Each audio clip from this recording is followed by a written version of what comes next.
Gonna change the world with my hockey stick. Gonna make a real difference. Feed the poor and heal the sick. Welcome back to another episode of the Puck Daddy podcast. It's just me right now, just Hayden, because we had a guest on yesterday, and we ended up talking to her for over 2 hours, so we didn't have time to record anything other than the interview, but I thought I'd throw this in here to give you guys some context. We're having Rachel Doerrie on the pod. She's a sports data consultant. She does betting insights, someone you really don't want to have in your fantasy team. She's worked for the Vancouver Canucks, and quite frankly, she's probably too smart to be coming on this podcast, but we really had a great conversation with her, and I hope that you guys enjoy it. I'll get right into it. Welcome to the podcast, Rachel Doerrie. Let's go. Let's do a little round of applause. Thanks for coming on. What's happening, fellas? How are ya? We're flowing today. Master of analytics. Yeah, it's good every once in a while to have someone on the podcast that's smarter than us. Yeah. And particularly Chippy, because he's got a big ego that tends What's coming at me right now? A big ego. I would say I'm very grounded. Actually, I would say I don't have that big of an ego. No. We're 14 seconds in and there's chirping. I would say I came out of left field. I don't know where that came from. Big ego. I would say I'm pretty grounded. If you go listen to our podcast. Let's look at the resume here. I'll put Bedard in a blender. Mitch Marner, I'd win in board battles. It's confident. With that's his skills. confidence, and that's true. It's not an ego if it's That's facts. true. Did I not put? Oh, okay, true. Yeah, it is true. That's fair. Honestly, I might give the edge to Chippy there. Honestly, like Might Rasmus have to. Dahlin, what would I do with him? Oh yeah, the bar down challenge. I saw that. Yeah. Yeah. Didn't he win? Who is? No, I didn't. There's still some footage to be. Oh, to be okay. coming Unreleased out. stuff. Unreleased footage. Yeah. Yeah. Well, you'll see. He got banned from posting one where he won. Yeah, Wasn't- exactly. he had to They didn't let me post edit it. They didn't let me post it. They're like, we have to make him look Wait, good. what? Well, he was trying to get that contract, right? I know. His agent. He's So like, like if he's losing a Chippy in a little social media thing, it wouldn't have been too good. So but now he signed what, the 8x11? So Yeah. he's good. yeah. So Chippy's contract should be coming Yeah. soon. So the 'cause- video can be released now. Yeah. Yeah. Anyway, Rachel, thank you so much for coming on the pod today. We don't want to take up too much of your time, but why don't we start it off?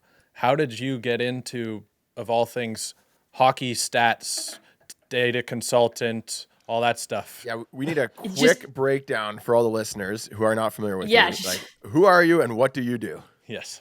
Yeah, so I went to school. I decided I wanted to work in hockey when I was probably 13 or 14. I was just not good enough kind of to play at a professional league, and there was no professional women's league when I was young, so what are you going to look at? So I was like, okay, I'm a super big nerd. Always have been. I love math. So the Corsi Wars happened in 2013, which was my summer going into university. The which? So I was like, you know what, Before your time. yeah, Advanced statistics. Corsi was this thing, and it was taking over hockey. Yes. Yeah. and Explain Steve what Corsi Simmons is. was really angry Let her about finish it. her story first. Oh, but, okay. We'll write that one down. We're going to write down Corsi. Yeah. So then I go to school for sports business and decide I'm gonna really focus on the math part of it. Start volunteering with the Sudbury Wolves OHL team, and then just kind of keep working at it from there. Right. Then I go to New Jersey. I get hired by Ray Shiro and John Hines. Do a bunch of analytics stuff there. While I'm there, I decide I'm gonna go back to school. So I do my master's of analytics. Work at the bank, head office, while I'm doing my master's. And kind of focus on the draft and where there's weaknesses in player evaluation, things like that. And while I was doing that, I learned how to build a bunch of models. So basically learned how to code and really complex models. And my mom works in computer security, so I've always kind of been interested in AI. So started learning that, and now I built I have an NFL model, an MLB model, and now an NHL model that's AI built that ingests live data and kind of spits out projections Right. on how good a player is and what their value is on any given game, as well as betting lines. So yeah, that's the Cole's notes of who I am. Crazy. You Basically are a massive nerd. but you're so far ahead. It seems like you're on the cutting edge. I think that's the hardest thing about a lot of sports is they take so long to catch up. So they, in a way, need someone like you, where you're just oh, AI, all these data models and stuff that you're making. You're ahead of the curve, really. Do you feel that something like this is going to be used more prominently, say 10 years from now, or how long will it take for them to adapt? I think, you know what, that's an interesting question because it depends on what sport you're talking about, right? With baseball, True. this stuff's already being used, and there's people with PhDs from Harvard that work for baseball teams and like just obscenely smart. My head spins when I talk to them. But then you have people in hockey where it's like if I say expected goals, like 12% of the people in the room like explode. They moan. And They then moan. you've got and then like you've got 50% of the people in the room that are like, okay, tell me what that is. Right. And then you have like the other like 10-20% that like kind of know what it is. And Hockey so I is think very eye test first, and I think that we're the perfect examples of that. It's an old boys club, and they say, "Well, you haven't played. It's different. You're seeing tangible stuff like that." I think is hockey the most reluctant to advance stats and analytics? for sure. And that's, yeah, hockey is definitely most reluctant. That's why I always say, like, on my podcast, analytics are salad. So, like, if the eye test is lettuce and analytics, like, numbers are dressing, you're not going to only eat lettuce because that's weird. And you're not going to drink salad dressing because that's psychotic. You need to, like, mix everything in. And then you've got a pretty decent salad. And then you have, like, the best tasting kind of, it's the best of both worlds. And so that's how I look at it. I think there's a ton of value in the eye test. I just think that when you have people who are considered legally blind relying on their eye test, that might not be a good thing. All right, I like Morello. that. I like that analogy. You're breaking it down to salad. I like that. It makes me a little more in my head. I understand it a little more. That's very interesting. For a month in college, I went without any dressing on my salad. I ate salad every day. I don't know why. I just stopped putting dressing on salad, and I feel that was the healthiest. Dry salad? Just a dry, yeah. So lettuce. Cucumbers, tomatoes, alfalfa. Like a spread. vegetable salad. It was a salad, Yeah. not just lettuce, but you know, a mix of vegetables and just no dressing for whatever reason. I don't know why I did it. It was just for a month. I'm like, I'm going to start with dressing again. Yeah, that's tough. Like whenever I have don't have dressing on a salad, I'm like, oof. You ate like a goat for a while. Just like, Exactly, yeah, it you're was just, like, rabbit. crunching. It was rabbit It's just food. like dry, and you're drinking like it's like dry lettuce with celery and Yeah. carrots. Like that's tough stuff. I couldn't do that. Okay, back to I don't know if I analytics. could do that either. It was just a weird a stage I went through. My no dressing on the salad stage. Looking behind you, you have Wayne Gretzky, the great one, possibly the greatest hockey player of all time. And to quote the great one, stats are for nerds. Agree or disagree? Generally speaking, I agree with that, yeah. Mainly because when I was working in Vancouver, Bruce Boudreau, who's like the oldest school, like one of the best field coaches out there. There's nobody that really understands like how to run a bench like Bruce Right. does. He just gets it. Like he gets how to kind of, get into players' heads and figure out how to work with each of them, right? And then he goes, okay, like, Rach, I failed like grade 12 math. Like, you gotta help me out here. So then I sit down with him, I start explaining. I'm like, you don't worry about the actual words. You just ask me what you want to know, and I'll tell you what you need to know.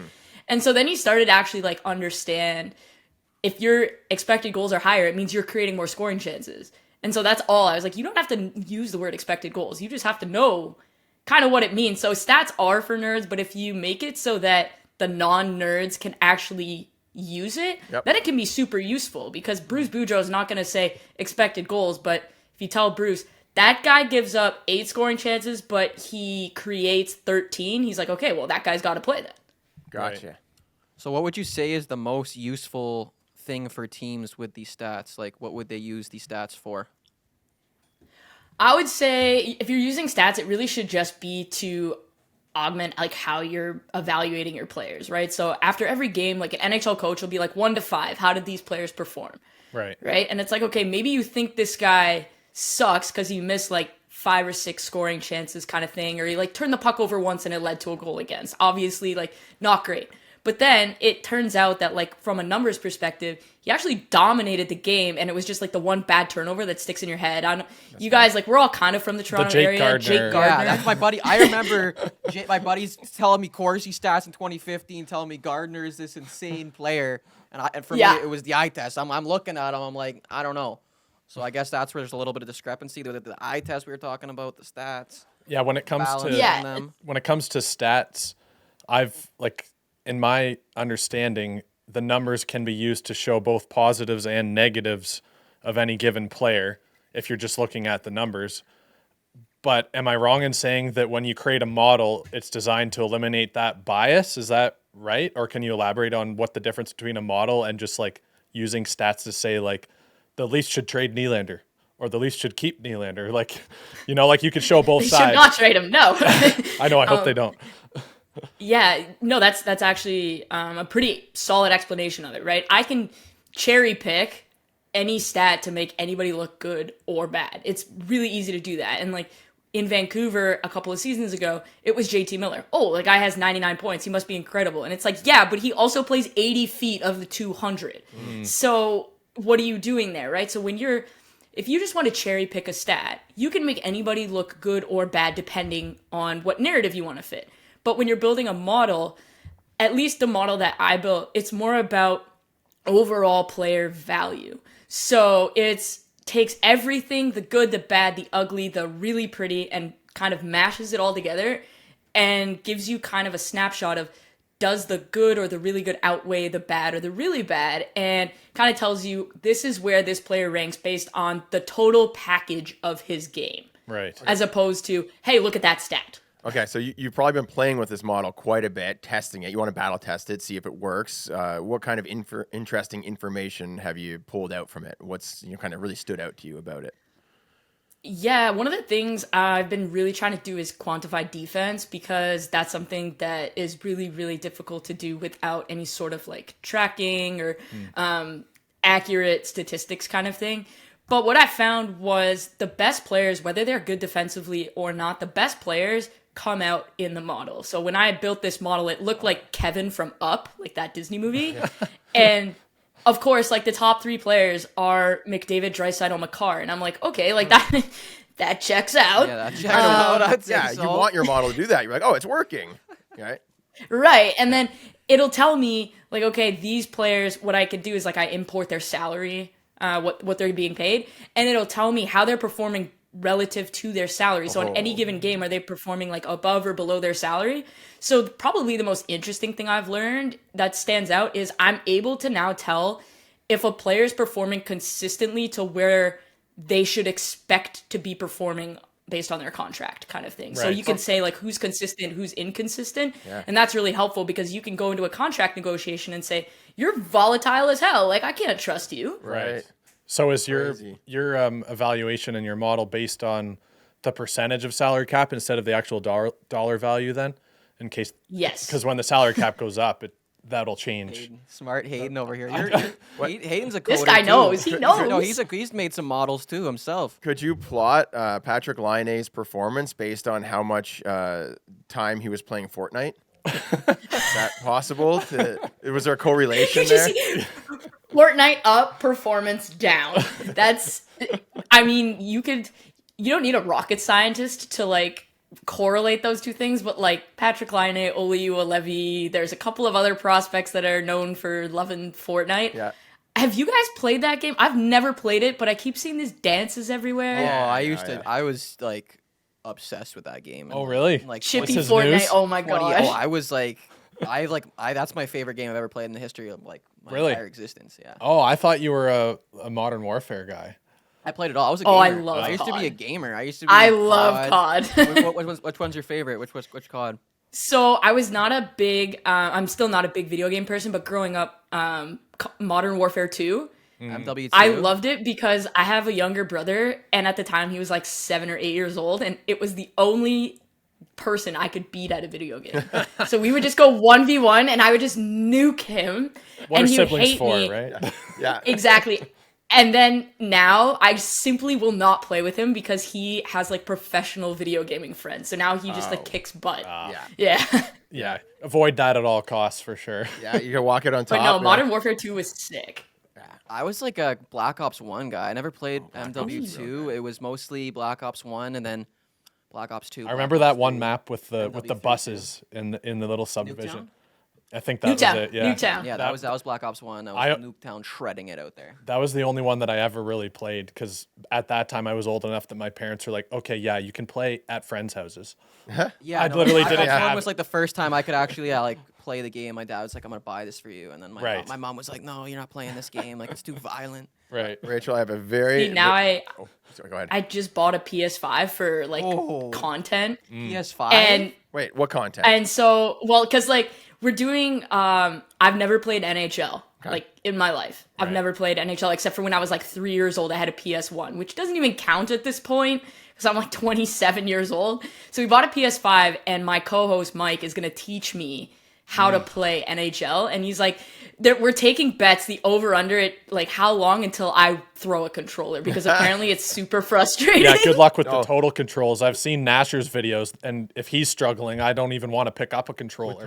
So when I went and played, like they flew me out to the headquarters there, and they have they made it so easy. So if you want to do like a Michigan, you basically just push one button, and you can Michigan like go behind the net, scoop it up. Yeah, so you can set it up so it's pretty simple to play. Like they made the deking really simple. I guess maybe it's harder for Nasher because he's actually used to the more complicated controls. It might be, or maybe he just picked a different, more complicated. But I don't know why you would. No, he definitely. He was using the total controls or whatever. But maybe I just. I'm gonna be that. I'm gonna be the video game version of Jeremy's son. Just like calling people old paint cans and like just generally getting so angry and frustrated. Hot mic. Yeah. That. Well, there you go. That's Oh content. my god, so iconic. That's content. Hayden and I play this Tim Hortons challenge. Did you do this one? Okay. I got politely asked not to play that. Come on. Yeah. My model wasn't as good as hers then. No masters of analytics, please. Is that what it said? Or? They were like, can you not? I was like, all right, fine. Because I did it on my mom's phone, and then my mom kept winning. They got really angry. That's hilarious. Hayden, you're fired. Holy. Because dial in on your model. I'm just going to explain this to people who don't play the game. So Tim Hortons, they have this game where you have to predict who's going to score a goal. we did it all last year. Yes. Yeah. There's 3 tiers. So like the top tier, they have all the goal scorers. Austin Matthews, McDavid, you can usually pick. Second tier is a bunch of forwards that are pretty good. The third tier is basically like defensive players and fourth line plugs. Right. And if But her model might detect the gems in the third tier. That's what I'm saying. So Hayden tried to build a script that would predict the best players. I would just go on the Timmy's Challenge Helper website and then look at the trend past 5 games, who's been scoring, who's hot lately, and I try to pick someone based on that. And then also weigh in a little bit what quality of team are they playing against. Right? If it's a good hot player against a trash team, I'm taking that guy. Right. But yeah, I didn't get asked not to play, so clearly we need your expertise. All that I did was I took the Timmy's Challenge Helper. Yeah. And it's called forking. I forked the repository. Yeah. Made my own version of it. And then I just added another couple columns to calculate the value over the replacement for the other players. Okay. So it gave me like a value that would give me the one that was the highest chance of scoring, because all that matters in that is scoring, like goals. But I was basing it off I love Chippy right now. He's like, I took statistics when I was in school. I'm just sitting over here trying to think of a joke about correlation, forking. positive correlation, negative correlation. I understand hey, he's got bit. it. But For- yeah, forking? my data was based off of I think it was like Yahoo Sports from last year's data or something. So it wasn't skewed data? very it didn't provide very good results. Okay, so Rachel, did your mom Yeah, win so the like- car or what? Like they were giving away a free $100, I think. No, but so that's not even what my model really gets used for in my family. Okay. That's just like a fun thing. We use it. My dad's been in this like major hockey pool for, I want to say like 25 years now, and I've been helping him for the last 18. He's Unreal. finished in the money 15 of 18 Yes. years. Wow. No. Okay. Okay, but get this. So I wasn't allowed to go this year because I guess people in the pool complained because last year I got my dad got Eric Carlson my in like God. the 17th round. Oh wow. That's just And smart. people though. were so angry yeah, because the year before we got Tage Thompson in like the No 13th way. round. You got Tage. Yeah, so they're Okay. just furious with him. I mean, yeah, those So my dad's fantasy just, pools like, get texting pretty. me. Those fantasy pools get pretty intense. Oh, wait, okay, your model is working when you're grabbing Tage Thompson. Like that's Before he pops off and signs a contract or anything. Yeah. I remember seeing him in this Tim Hortons thing before he like really popped off. He was in the 3rd tier. I was like, who the heck is Tage Thompson? And then they had him like the 2nd tier. I was like, why? Who's Tage Thompson? Never heard of this guy. Right? Then you start seeing his highlights. Oh no, it was the year after. Then I'm like, whoa, Tage Thompson. who? This guy's crazy. Hey, Joe. Yeah, like I actually have my model up on my second screen because I was working on it before I came to like have fun with you guys. I was having zero fun working on a model. Oh come And on, it's you know like- you love it. I'm working. Well, I'm angry at it right now because I'm like working on. It won't. It's got to catch up to like who's gonna regress or like pop based on like the first couple games, because like I had the predictions based on past couple seasons, but then it ingests data live. So as the NHL posts it, it ingests it and updates the model kind of thing. Oh, that's but sweet. it like the NHL data, like the way they actually do it is like they don't have it separated properly. So this thing's like trying to spit out goalies, and obviously no goalies are gonna be like putting up 25 points. Yeah. Right. So it's like trying to write to like code that out. But one of the things that I liked about it this year was it had DeBrincat popping off. And I was like, I don't know about that in my brain, my eye test. I was like, I don't know about that. Like, And then it starts the season with Larkin. And it's like points in every single game. I was like, okay, I'll listen to it. What about Jesper Bratt? I saw he was doing pretty well in the preseason. Did you use some preseason info in there? So I never have preseason info, which is probably like, I don't know if it's different from anybody else, but I find preseason info, one, there's like players you've never heard of before playing in there. I'm like, that's not a real person. That's Mark Donk. Yeah. Like, whatever. But the problem you've got is like, if you use preseason data, then it like skews their time on ice and it skews the role they're going to be playing. Because like, guys aren't going to be playing on the PP when like Austin Matthews is ripping out there the way he's ripping, and like, Nick the Robertson fourth line isn't going to be playing first line minutes in the regular season. Well, I mean, I just saw Jesper Bratt was doing well in the preseason, and I was like, well, I know that he's going to be playing. And the 2 games that Jack Hughes played or whatever, he just like tore it up, right? I'm like, I know Jack Hughes is going to go off this year. You can just see his trajectory. He's projected for, I actually have that sitting in front of me. He's projected for 103 points this year. Wow. Jack Hughes? And Like, 8 years, 8 mil He is might probably get- he's he gonna might get outperform that. Yeah, I don't know. He might go off. He might go like 120. Chippy always says the highest number. I think he might get 120. We should do a show, stats versus just us randomly guessing stuff. Yeah, there we go. That could actually be so fun. You just sit here and I'm like, okay, he's projected for this. It's like, And then Chippy nails it on the money. Nylander's going to get like 50 goals this year. Yeah, we're gonna do feelings versus actual numbers. Yes. Right? How do we feel right, let me versus pull a it up. logical Yeah, thing using I'm just scientific going to data? align with the universe real quick, and just the universe is going to tell me what's going to happen. Okay, give us some good predictions then. What do you got for is Our- McDavid 170 or what? No, he's regressing. He's going to regress towards the mean, no?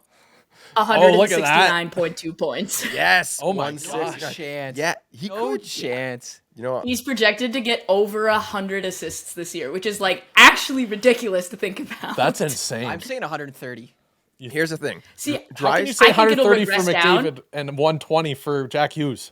Because I think Jack Hughes is going to step his game up. I don't think McDavid could have a better season than last year. And 153 points. I think he could. Every year he just gets better. Yeah. I mean, he got, what did he get? Over 100 points in 50 games in the one season. How many, what's his start? What's his start look like? How many points does he have this year to start? I think he's got 4 to start, maybe 3. So like it's probably gonna come down. Like if I ran the model right now, I could actually do it. It takes like 4 seconds. Wow. It'll probably Chippy's because right, like I is said, it that what I'm saying? updates. Chippy's right. Is Just that running on Matthews, projected for 179 goals. So Matthews, based on I just ran it while we are sitting here. Based on his start, McDavid's now at 163. Just chopped a little. Matthews is on pace for 63.2 goals. So they're kind of okay. right there. Wow. That's pretty Yeah, fair. 63 goals would but be. you The model is clear. Like, you could say, oh, you can run the numbers on pace for 246 goals because he got a hat trick, another hat trick, but only zero goals last game. So maybe that threw him off. Should have Bust. had one. Should He's have a had one bust. there. They took it away from him on the offside at the end of the game. 2 offside calls in a row, eh? Oh, that actually rinsed got- me last I night. I was got so angry. I had like a extremely angry as well. 6-leg parlay. Uh-oh. Everything hit. On that offside call, they took away the Nylander shot and it missed. I was fuming. I was so angry. God, it's all Okay. it's already written. The scripts have been written. So, No. Rachel, Yeah. are you planning to go underground, run your model, and then just fleece every casino? Are you taking the casinos down or what? I see. If I'm gonna take a casino down, it's gonna be playing blackjack. I think. Really? That's my. I've been playing Card counter? blackjack for like too long. I just figured you got When this, I was out at the Cup final, oh god, that was In Vegas? that was a problem. Yeah, I could see Vegas being a problem for a lot of people during the Stanley Cup I didn't even final. touch. I was in Vegas last week. I didn't even touch the casino. I just was like, oof. I feel if I You're had like disciplined, man. well, you need the discipline. If I feel if I had your knowledge, your expertise, and your model, I would just be entering every fantasy hockey league, right? And I don't know, You'd looking. exploit it. Well, I mean, if it works, it works, and if you have an advantage, then you have an advantage. If you're, like fire up all the apps, Betway and Bet99 and Bet Rivers and Bet MGM. The challenge Right. is going to be when these models, like all this hard work you're putting in to create your model and Someone just copies it. like AI tools and all this stuff, it's going to be tough when the sports books and the fantasy pools and all that stuff use that to counter it as well. Okay, Like there's two sides to it, right? so let's hear from your perspective. You've clearly thought about this, yeah? Yep. Okay, tell me why this is not going to work, or why you're not So- living in a $1 million mansion, right? Or maybe you are. I don't know. $1 billion. Why? So I can't gamble on the sport that I know the most about because I actually like work in it now. Okay, there you go. So that sucks. Right. But I can gamble on hockey, which is the sport that I publicly know the most about, like that I talk about the most. But the problem you have is books are getting smart, right? So last year, for example, FanDuel, you could do alternate shot parlays. So I could take like a bunch of guys to get like 2 shots or 3 shots kind of thing. Right. Whereas now you can't do same game parlays. So let's say I want to do like Matthews 4+ instead of 4.5, Nylander 3+ instead of 3.5. Like, you just basically tease it down that halfway. FanDuel has stopped doing that because there were a bunch of people, myself, Dom Luszczyszyn, and we started posting stuff online I of saw- like, what you could do. Yes, I saw. And a they took it TikTok down. They were about a like, guy "Yeah, no, we're saying, not like, doing this." This is easy win. We printed money every single time. Do these parlays. Oh my gosh, that's funny. I just saw that TikTok. And I don't even gamble. I don't even use the site. It just popped up. I was like, huh, okay. So is that your biggest, I won't say competition, I'll say collaborator when it comes to sports models? Dom Luszczyszyn, is he a friend or foe? He's a good friend of mine. We actually live down the street from each other now that No. I've moved to downtown Toronto. Oh, nice. So yeah, we're in the same neighborhood. We text each other like yesterday. He was like, "So we're betting on Chicago tonight, right?" I'm like, "Oh, mashing Chicago tonight." Yeah, bet the under for that one. I for saw sure. your article though on was it The Athletic or something, and it had Toronto as the favorite. Hockey news, yeah. The Hockey Hockey news. news. Sorry, yeah. I saw your article, and your model ran Toronto as a favorite. So why are you betting in Chicago? So what we try and do, and I guess this is a really important like difference for model versus what you bet. So the whole people who gamble for a living, and I wouldn't say I gamble for a living. Like, I have an actual job. Yeah. You do it for fun. but- Yeah. Or out of interest? Yeah, Yeah, it's no, like, curiosity. Yeah. In a way, I think it ties right into your industry. Like you're putting a little, let's see if this works or not. Multiple income streams is always good. we love multiple income streams, Chippy. It's one of those things where you're always trying to find value. So I'll give you an example. If I'm looking through, let's say I need to buy a new hockey stick. If the new hockey stick at Pro Hockey Life is $320, but that same exact hockey stick at Joe's Sports Shop is $300, where am I going to go buy it? Obviously, Joe's Sports Shop. So let's say the Leafs are 70% to win, right? But the model says they're 70% to win, but the book has their line at implied odds of 80% to win. That means there's 10% value on Chicago. So if you're constantly betting on the teams with value, and sometimes like yesterday, Detroit, who was a favorite, had value because the books were higher on Columbus than they should have been. And so what you do is if you're consistently betting on value, that's how you actually accumulate dollars. So it's kind of one of those things where you hold your nose and you bet, because if you bet on Toronto, not only are you not getting any value, if you lose, then you've lost the bet and the 10% in value that you would have had if you bet on Chicago. So it doesn't always go your way, but we did the math, Dom and I, a couple of years ago, and we found that you can win 40% of your value bets and make more money than if you just won 60% of the like heavy favorite. Because the money payout's line better. model Oh, yeah, bets. Yeah. I bet against the Leafs all the time just because they always put them as the slight favorite, even against some of the like mid teams or whatever. You know what's funny? Though? And then if the Leafs lose, then at least I win some money. And if they win, then it's like I paid to have them win a Nice little little- bit, like $2. Yeah, nice little trick for you. Yeah. So in hockey, we did this study. I did it as part of my master's with like someone who now has a PhD and works for the Leafs. Thank God, he's like way smarter. So we did the study where we looked at if you just luck versus skill, right? Obviously, in the NBA, if LeBron's playing, that team's probably going to win because they have LeBron, right? So it's like, wow, okay. But in hockey, there's so much more random chance, right? Bounce off the boards, like officials just, deciding Jake not to call Gardner's the of the rule book. world. Yeah. Jake Gardner, yeah. Like those kinds of things, right? They matter. So what we figured out is under no circumstances should anybody be, like any team in the NHL, be a plus 200 underdog or more. So if I see plus 200 or more, it's like auto bet for me. It might not be a full unit, Right. but it's auto bet because when you think about it, no team, the reason there's a cap and stuff like that is because Gary wants parity. So like when Arizona was in Toronto last year, they were plus 475 on the money line. I could have thrown my entire bank account on that, being like, one, it's the Leafs, so they're gonna lose. Yeah. But two, like that's 200 points of value. So, Okay. I mean, in the long run, Arizona was a huge moneymaker for me last season because they won more games than they were expected to. Especially and at so, home. Yeah. In the Yeah. small barn. Yeah. Made a big difference. I want to for go sure. to a game there. Have you guys been to a Same. game at the No. barn? I wanted to go last Nah. year, but yeah. I planned to go to the very first one and just never pulled the Like trigger on it. the only Leafs game there was what you Oh, wanted. the Leafs game. That's I wanted Yeah. to fly to Arizona and see the Leafs game there. Yeah, they were Yeah. playing once, and I just never pulled the trigger on it. Yeah, like my buddy played at Oklahoma State, which is not like a D1 program, but it's like one of those like club hockey D3, whatever. But they took a trip down to Arizona State just to take it in. And he said, he's like, imagine you went to like a college football game in the student section, but a hockey game broke out. Right. Because basically what happens is the entire arena, it's only like 4,500 people or whatever, is just a bunch of drunk students. And they're heckling guys and chirping them. Right. And he's like, just imagine a bunch of like bros Yeah, in a hockey arena chirping. frat Apparently party it's at like super the- fun. yeah, Yeah. yeah. Wow. I saw Zach Bell went, and I saw he posted in his IG story, but then quickly deleted it. But there was like a crazy fight that broke out like Sheesh. right next to him. So Oh yeah, I saw that. Yeah. I remember seeing that. well, he Just deleted it, and complete then degenerate behavior. yeah, exactly. Speaking of the Leafs in Arizona, or just the Leafs in general, I wanted to get your take on Ryan Reeves. Being a stats girl, Ryan Reeves doesn't bode well in that department, but the intangibles are there apparently.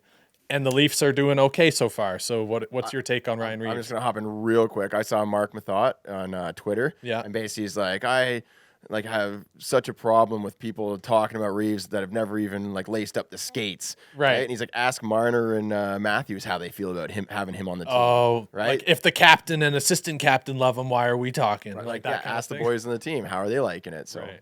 But yeah, what's your Yeah, like take I on think it? first of all, like I think that's a great point you brought up, Jeremy. Like I have a huge issue with anyone who takes that stance because just because I haven't played in the NHL doesn't mean I don't know what it means to be an elite athlete. So like I used to be a national gymnast and I used to do gymnastics 40 hours a week. Like I only went to school 3 days a week growing up. So I know what it takes to be an elite athlete. I might not have played in the NHL, but there are a bunch of people who are analysts that are in the same boat.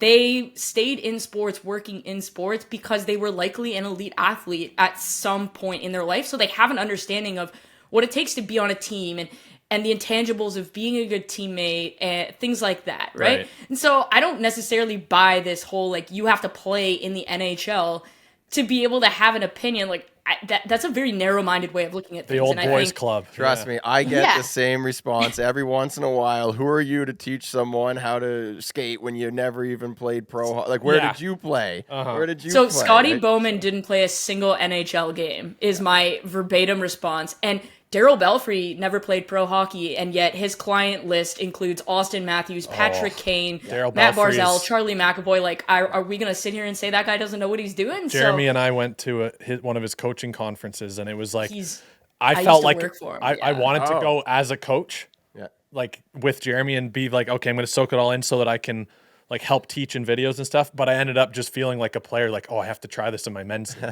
Yeah. like just the little nuances and like how you attack the lane to go to the net and like Where you shoot from and where you shoot from, when you shoot, whether the goalie's adjusting his feet or not. And like, it's just so much thought. And like, it makes sense that the clients that he's working with are like some of the best goal scorers in the league.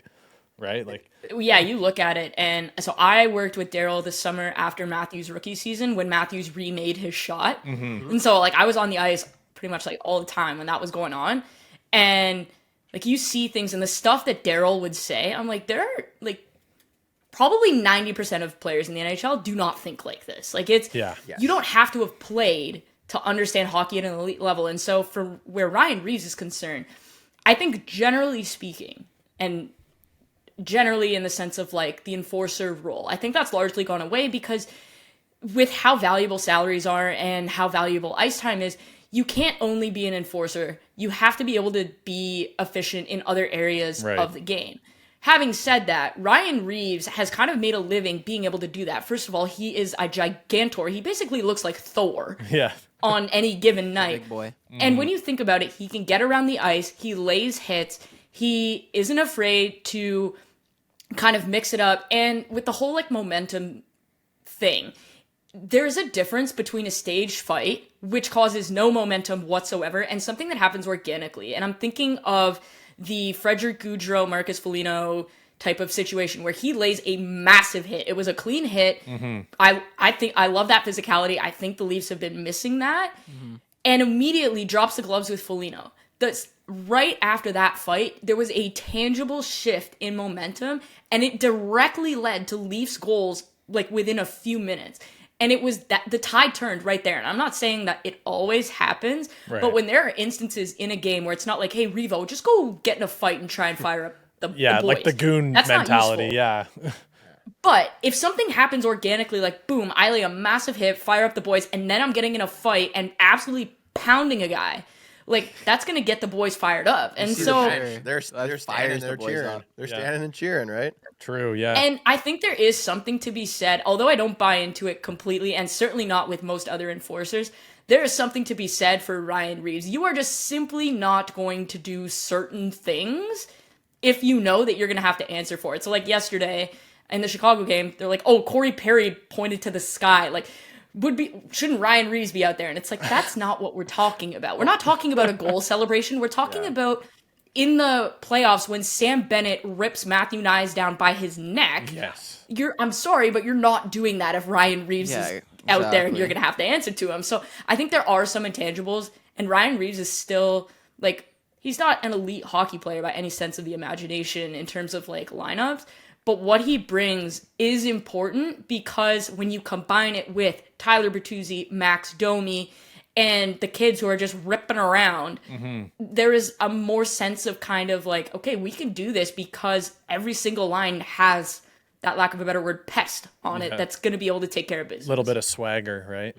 Yeah, that's something that I was thinking of is that I think that the difference between, it's not even Ryan Reeves, it's the, like you said, it's the combination of Domi and Bertuzzi and some of the like fast, grungy type fourth line players that make the biggest difference, because Domi and Bertuzzi are playing in the top six more often than not. I think last night actually Domi got bumped to the third line, I saw that. That's but nonetheless, it's still adding more of that grit to the edges of the elite players, right? Because if they're on a line with them, they're going to be like, it's not like it's just Michael Bunting and that's it in the top six. Yeah. You know, like Michael Bunting was such an easy target for the other teams because... And he's more of a pesky player than a tough player. Yeah, he's like annoying, and they're like, if we just take him out, then everyone else is easy. He was a mosquito. Yeah, true. And that's why guys like the Kachuk brothers are super rare. Like, they're unicorns because not only are they two of the best players in the league, you also have to deal with their pesky, annoying nonsense, but you can't do anything because, like, Ryan Reeves is never going to be on the ice with Brady or Matthew. Right. The only guy that's going to be on the ice to deal with them is Tom Wilson, who's probably just going to about like to throw say a chicken Tom wing Wilson out. Or is the only one that can play top line minutes and still be a I bit wanted of a him pest. bad. I wanted Wilson bad on the Leafs. Oh, yeah. I did. right, and then you look like Tyler Bertuzzi will probably calm down a little bit of that nonsense because he is a top line player and he has that respect among the league officials that Michael Bunting and to a degree, Nazem Kadri didn't. And so diving. I think that there's kind of that separation, but that's why it's so important to have guys like Brady and Matthew, and that's why they're so rare, is because it's rare you get a player that's that big and that skilled and also that annoying, and you just simply cannot do anything about it. Yeah. I have mixed feelings about when I think of Matthew Tkachuk, because I think that the single greatest trade that I've been witness to is when the Huberdeau and Tkachuk and Uyghur trade, where Tkachuk went to Florida and then went on the cup run. Like, that's the most tangible, most beneficial trade that's happened, and Huberdeau hasn't found his stride since. Could blame Sutter for that.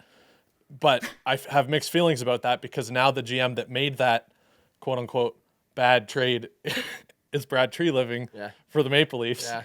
So I'm worried about any trades that he might make before the trade deadline this year, like if they'll turn out good or bad, or because their D needs some work, I think. I mean, he also shipped Goudreau, right? Like Johnny. Well, Goudreau, yeah, like he they wanted just it. didn't. They were playing hard to get, and then he was like, okay, well, I'll just go somewhere else. But like Huberdeau goes from Florida to Calgary, a little colder, a little less like the climate could cause a The difference. in your intangibles, game. yeah, As Florida to would have be to nice. play defense under Sutter. yeah. Yeah. He's getting the Ovechkin and Barry Trotz treatment. Like, I will teach him how to play defense. All right. But I think there's like with Tree Living, I think he kind of got like an unfair rap for that trade, because what we see now is I would rather, and like my model kind of says the same thing. It's better to Matthew Tkachuk did the right thing. He went to the Flames and said, "Listen, I'm not re-signing, so you better trade me." Right. At that point, you have two options: you lose him for nothing, or you trade him. So immediately, the best option, even if you get a 7th round pick, it's not nothing. Right. Right? You're obviously, you need to get more for him. But for having a gun to his head the way that he did, to get a guy who probably should be in the Norris conversation every year, in Mackenzie Weegar, I think he's probably one of the most underrated players in the league. And then Jonathan Huberdeau, who is coming off like a 111-point season, for Matthew Tkachuk, like, those are not prospects and futures. Those are legitimate NHL players. And so to get that when you have a gun to your head Right. is far better than the other option, which is lose him for nothing, which is by then better than the third option, which a lot of teams opt for. And I'm talking about the team further on the West Coast, where they re-sign aging guys to contracts that they have no business getting. And then it turns out to be a carnival. So it's like the order Talking is. Canucks here, just so you guys know. Yep. I know where the West is. I didn't know East and West. I thought we were talking, we were talking about- Austin. But you look at it, PEI. right, and you go, would you rather? So this is a great example. We're all familiar with the Leafs, right? William Nylander's coming up this year. Yeah. I'll give you 3 options. You can't. There's no like negotiation on them. One, he signs for $10.5 million on an 8-year deal. Option 2, you trade him in a similar Uyghur Huberdeau type of deal. A multiplayer 3, deal. you let him walk for free. Right. Do you want the contract? Do you want to let him walk, or do you want the trade? So you take the 10.5. 10.5. That seems pretty fair. Yeah. Yeah, I All think. right, I fair think enough. I would take 10-5 too. knowing that the salary cap's going up, and just that he's like been finding his stride the past 2 years, like he's been more Looks like a consistent. stud out there. Yeah. Yeah. Like, because Oh, it used to he's be he looked like a stud for like 2 shifts a game. And sometimes games he was invisible. But then It's takeover he time. slowly It feels started like to it's get. takeover time. Yeah. I feel like he might be the best player The on the Uncles team right now. Union of Ontario wants William Nylander traded, and I always I like that name, the Uncles Union. like I always have to explain to them. Do you think that if they trade him away or they let him walk, they're just gonna magically be able to like put someone in there that's as good for cheaper? Like, No. where are you finding this player? Yeah. Please let me know, because there are 32 GMs that would also like the answer to that question. Yeah. The only like I don't know trade that would make sense is if you get draft picks and prospects. But even Because- then, the window would be too late. Like, it wouldn't. Well, I know. I'm just saying, like Leafs have enough talent up front. Yeah. They need to kind of protect their future because they're not. They need to continue to add fuel to the fire, right? So if they just get another guy that they have to pay right now, it still doesn't really fix it. Yeah. Who are you finding for less than 10.5 that can do the impact that Nylander? So they've got like Nyes and maybe Robertson, Minton, like those guys coming up that can take some spots in the lineup. Maybe they can get another deal. And then, a few years down the road, they can draft high, hopefully, or have some prospects that are developing. Like if they could grab a Tage Thompson, under the, Yeah. under the, Man, they were this close to getting Tage Thompson a couple years ago in a trade, and that deal got nixed. But I can't even. the trade was Tage Thompson for a 5th round pick. Oh. But that year, the Leafs only had, I think, 3 draft picks, and the board didn't want to go down to 2. Right. So they wouldn't let Dubas trade for Thompson, and No way. No way. Yeah. Wait, what? yeah. I'm angry now. And then Yeah, and then so the from Leafs that could point have on, had Dubas Tage had a Thompson. vendetta to leave and go to Pittsburgh. Just But kidding. like, would his development have been the same if he was in the Leafs organization? I think it would have been Doesn't- better. Doesn't get a look. It arguably would have been better, but when this trade was rumored to take place was literally the summer before Tage popped. So imagine 2 seasons ago, Right. Tage Thompson pops, but on the Leafs instead of the Sabres. And I for a heard- 5th round pick. But then Like, we can't people would be re-sign him kissing again. We'd have Dubas' the same feet. situation, wouldn't we? Like, it just like, oh, Yeah. we got Nylander, Well, we'd have- Thompson, Matthews, no back end. But we'd have a couple years of Tage Thompson and Matthews together. Yeah. In this alternate reality, maybe the salary cap would be nixed altogether. So you never know. Just kidding. But yeah, it's like in things like that where- Matthews had an interview. I think it was it was either TSN or I don't know what it was, but he said that one of the most underrated players was Tage Thompson, and that was before last season. Well, it's because they train together. I'm pretty sure Yeah. they're both Arizona boys. Yeah, so he saw him training and was like, yeah, he's underrated. Like, he's got the size and the hands. He's like a small player playing in a big man's body. He's That's a what big Matthews boy, said. isn't he? Yeah. He's a big boy. This- He's got like frog legs. Like, they look like they come up to like our I'd shut shoulders. it down. I'd shut it down. I'd shut that He down. walked by me in Vancouver last season, maybe 2 seasons ago, and I was legitimate. I'm like, oh my God, this guy is a giant. Like, holy crow, he looks 6'7". Yeah. Like, he doesn't feel like he's small. And then he's playing with Zach Benson, who is yeah. Mason size. Like, Yeah, we met him at He's Kid is nasty, like- nasty, though. Yeah, Benson's nasty. though. he's going off. Hey? I saw him in I love preseason it. there. My model had him as the 4th ranked player in last year's draft. So that's why I was like screaming when he fell. I was like, this is erroneous. Like, I was so angry. And then of course Buffalo got him. I'm like, I turned to Mikey at the time. I was like, this dude is going to make the Sabres next year. Like, just watch. He's going to make the Sabres. And then we're sitting here talking about Zach Benson on the podcast, and he was like, you kind of nailed that one. I was like, yeah. Because, like, if he grows an inch, he's like 6 feet tall, and then everyone shuts up. Like, Where did your model have Matvei Michkov? Because he was like kind of an anomaly as far as 2. is he even going to play? Like, very skilled. it had him player. at 2. Okay. Yeah. 2. Yeah, so I my think- model had yeah. the top 5 was obviously Bedsy, because it's ridiculous. Yeah. Then Michkov, then Fantilli, then Benson, then Leo Carlson. Yeah, okay. Right. Because we had Leo Benson's on the pod. numbers in the dub are insane. Oh, yeah. Right. Yeah. Like, actually ridiculous. yeah, and It's for like everyone's smaller- tearing up that dub, though. It feels like. I mean, it's Logan like, what's Stankoven the was skill level of player the of the dub, year. because it feels like all these guys are putting these crazy numbers up. I think it's probably the gap between the top players and the small, like the younger players, is a lot higher, so they can exploit a lot of It's also a younger league too, like right? younger players. So Yeah. Yeah. in the dub, the problem you have is, unlike the Q and the O, in the dub, like 14-year-olds can play. Oh, okay. Oh, okay. So, okay, now like, you've got like 20-year-olds going up against like a 14-year-old, and it's like, okay, well, obviously, because this guy's a man, And he and played in this the one World is Juniors. in grade 8. Yeah. Like, Yeah. you just graduated like kindergarten a couple of years ago, Unless you're and you're McDavid, out here. you're not playing at 14 against 20-year-olds and being like dominant. I remember when I was 14, I got bumped up a year to play on Holy, with my did ya? brother. Yeah. Well, it was a small town. W. They didn't have enough guys to roster the team. They were desperate.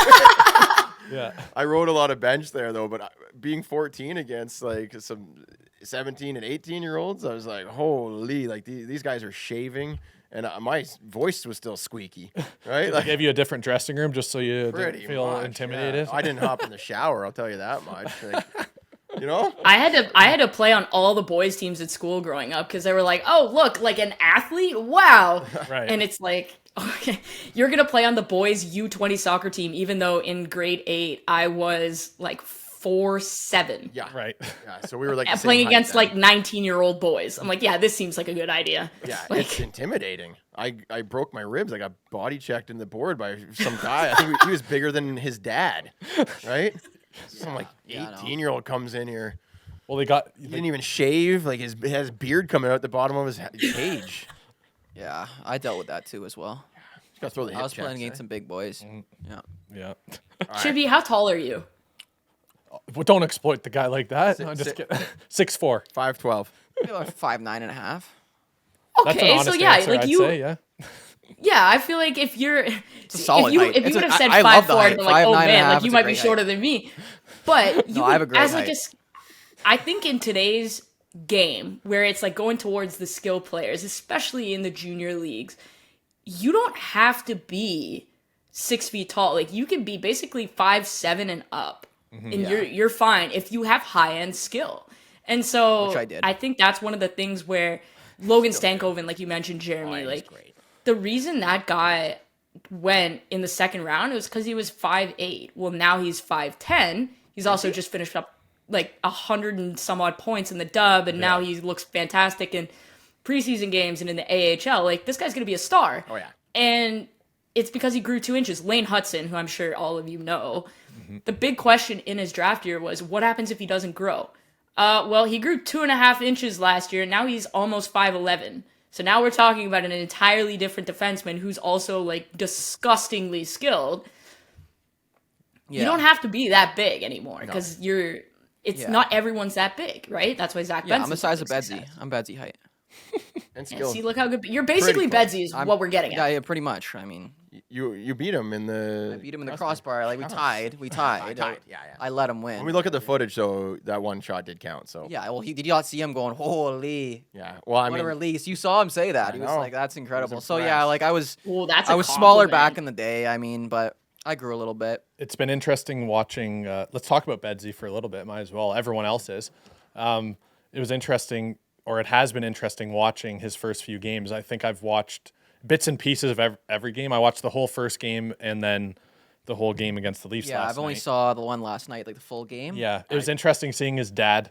oh yeah. Oh, reactions. yeah, his Oh, dad, yeah. like the pressure. He's like every shot that Bedsy has, Breathe. he's just like, oh, like he's just tensing up. Like Yeah.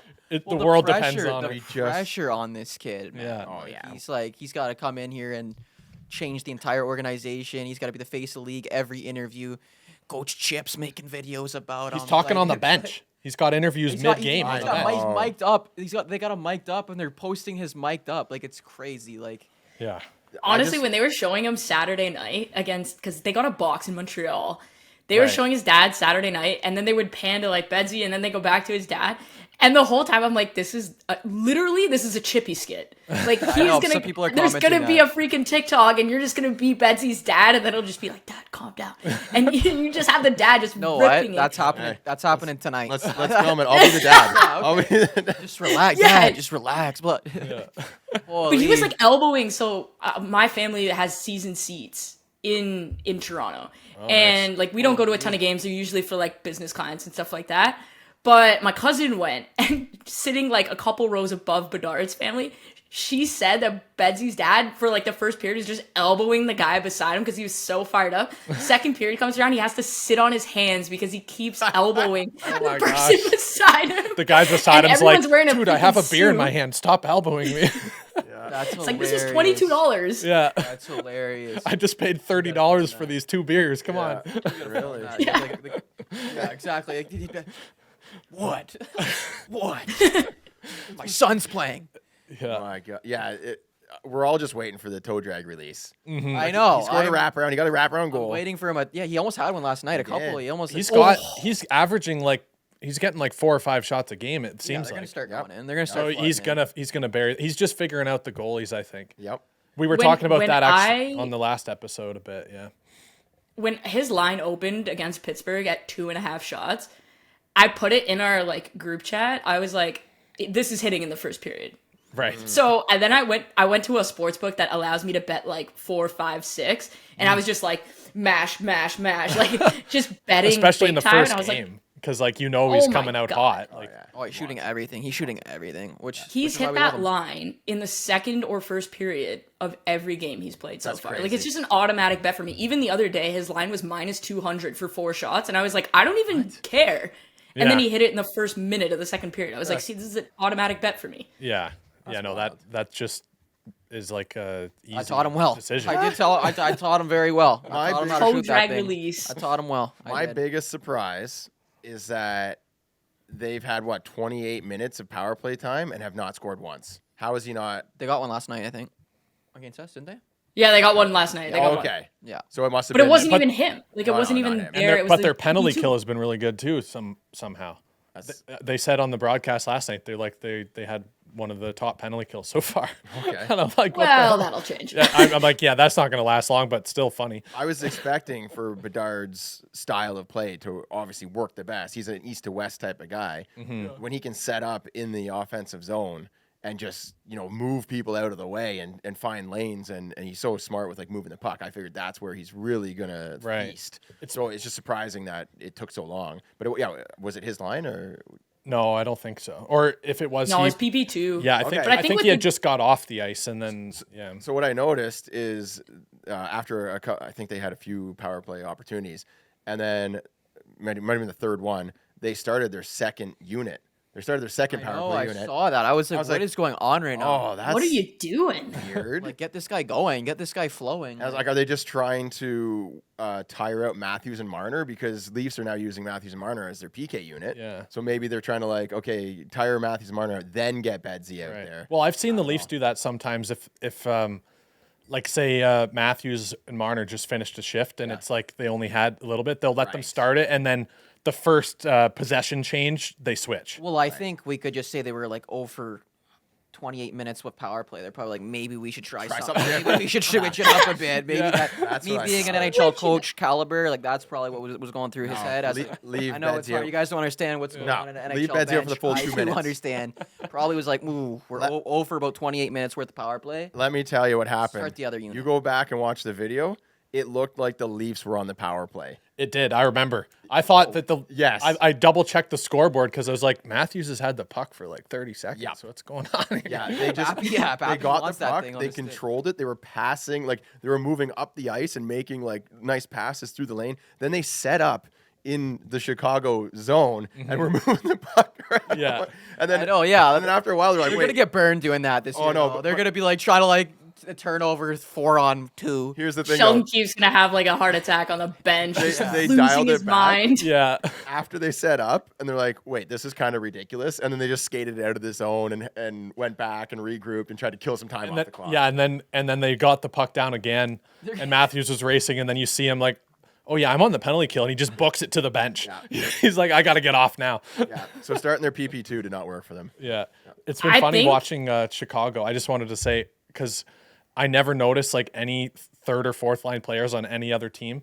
I don't really remember Very torturing anyone. us. Yeah. But since I've been time. watching Chicago more, Reichel, I think is his Yeah, name. but he's Lucas up and coming. Reichel. Lucas, Lucas I Reichel. I tweeted about him. I saw him My in boy. preseason. I said he might be the next McDavid. Okay. Okay, relax. But he's And I messaged him. Jeez. I messaged him, and yeah, he's a beauty. He's a good guy. He confirmed. he's He's like, on- yes, he's a I am. German. He's on He's team my style. No, he's people. on team style and flow. That's all I know. Okay. Oh, And okay. I think he looks most like McDavid than I've ever. Like just the way. Just wait. He's just, explo- Just he's- wait for this take, and you guys are gonna be like, "Holy, he was right." Well, I didn't even know that, but I was just saying, watching, I could see he's got explosiveness. He gets the puck to the net a lot. It's like McDavid. And he seems to be getting a lot of time carrying the puck with Chicago. And I could see him working his way up to be a line mate with Bedard in a few they years. should be or right now. even a They should couple just years. move him right there, right now. Rachel seems to like him as well. Yeah, what's Well, the okay, model so say one, about him? he's Yeah. he's a German, so I like me being German. That immediately, yes, I like Lucas Reichel. Right. But I think that he was kind of forgotten about because he was drafted the same year as Stützle and Peterka, and they had starred at the World Juniors, and people kind of forgot about Reichel.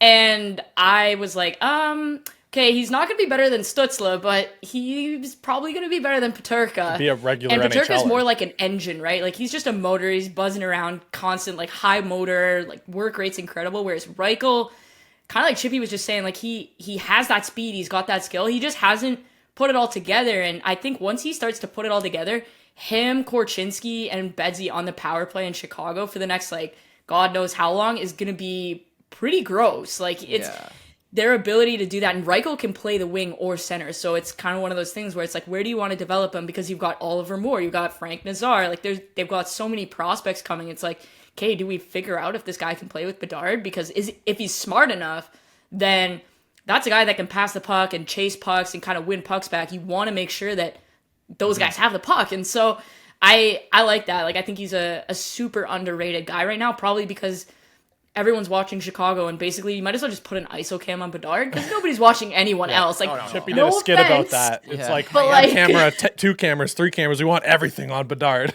Yeah, exactly. Got him picking his nose too. I'm just looking at 98 the whole time for sure. Yeah. Okay, everyone loves a good hidden gem. We talked about Tage Thompson and maybe a few up and comers. There's these guys in the KHL. Panarin just comes over and starts tearing it up in Chicago. Kaprizov. Just, oh my, what a stud. Are you running your model over there in the KHL, the Swedish Elite League, and finding these guys? Like, do you have any hidden gems for the fantasy point guys out there who we should be looking at either right now in the system or in the KHL? Like, who needs to be in the NHL right now that isn't?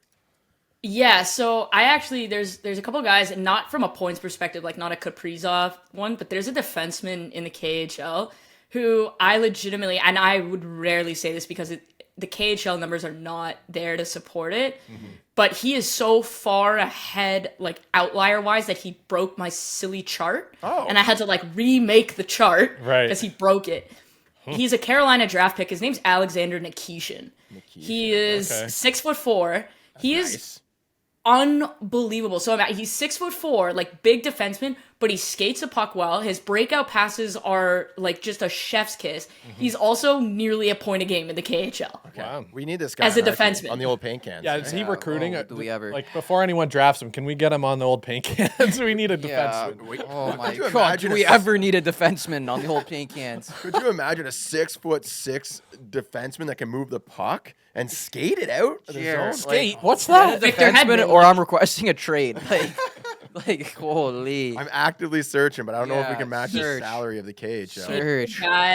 The other guy that you guys would definitely like, Okay. he's a goalie. Okay, I like Leaf that. draft pick Artur Aktiyamov has the exact same stats that Igor Shesterkin had in his yes. 21-year-old season in the KHL, and he's 5 percentage points less than Ilya Sorokin in his 21-year-old season. Like, this guy has the same goalie trainer as those guys, is playing on a worse team because, like, Sorokin and Shesterkin played for CSKA and SKA, which are obviously, like, the best teams there. This guy's playing for Kazan. There's no, like, Pavel Datsuk on his team and no How big any is of he? that, right?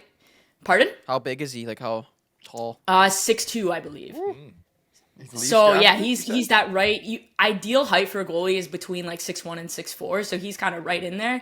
But the fact that he's got the same trainer as those two, he's got similar numbers. Like, I'm not saying he's coming over and he's gonna be Sorokin or Shesterkin, but Goalies the can numbers take a would bit, but- indicate. Yeah. Yes, The numbers would indicate that that's a fella that could be coming over that is potentially going to be a problem for other teams. I do think Which that the I like because the trainers, Leafs haven't had a star goalie in God knows how long. Yeah, we had Tuukka Rask, remember? Don't. Ouch. Cujo. I guess Cujo. I think Cujo was really like the last like superstar. Eddie Belfour, Eddie maybe? Belfour, Like- yeah, but he was a little Eddie the late. Eagle. We got him a little late. Like, he was great in Chicago. Eddie obviously. the Eagle.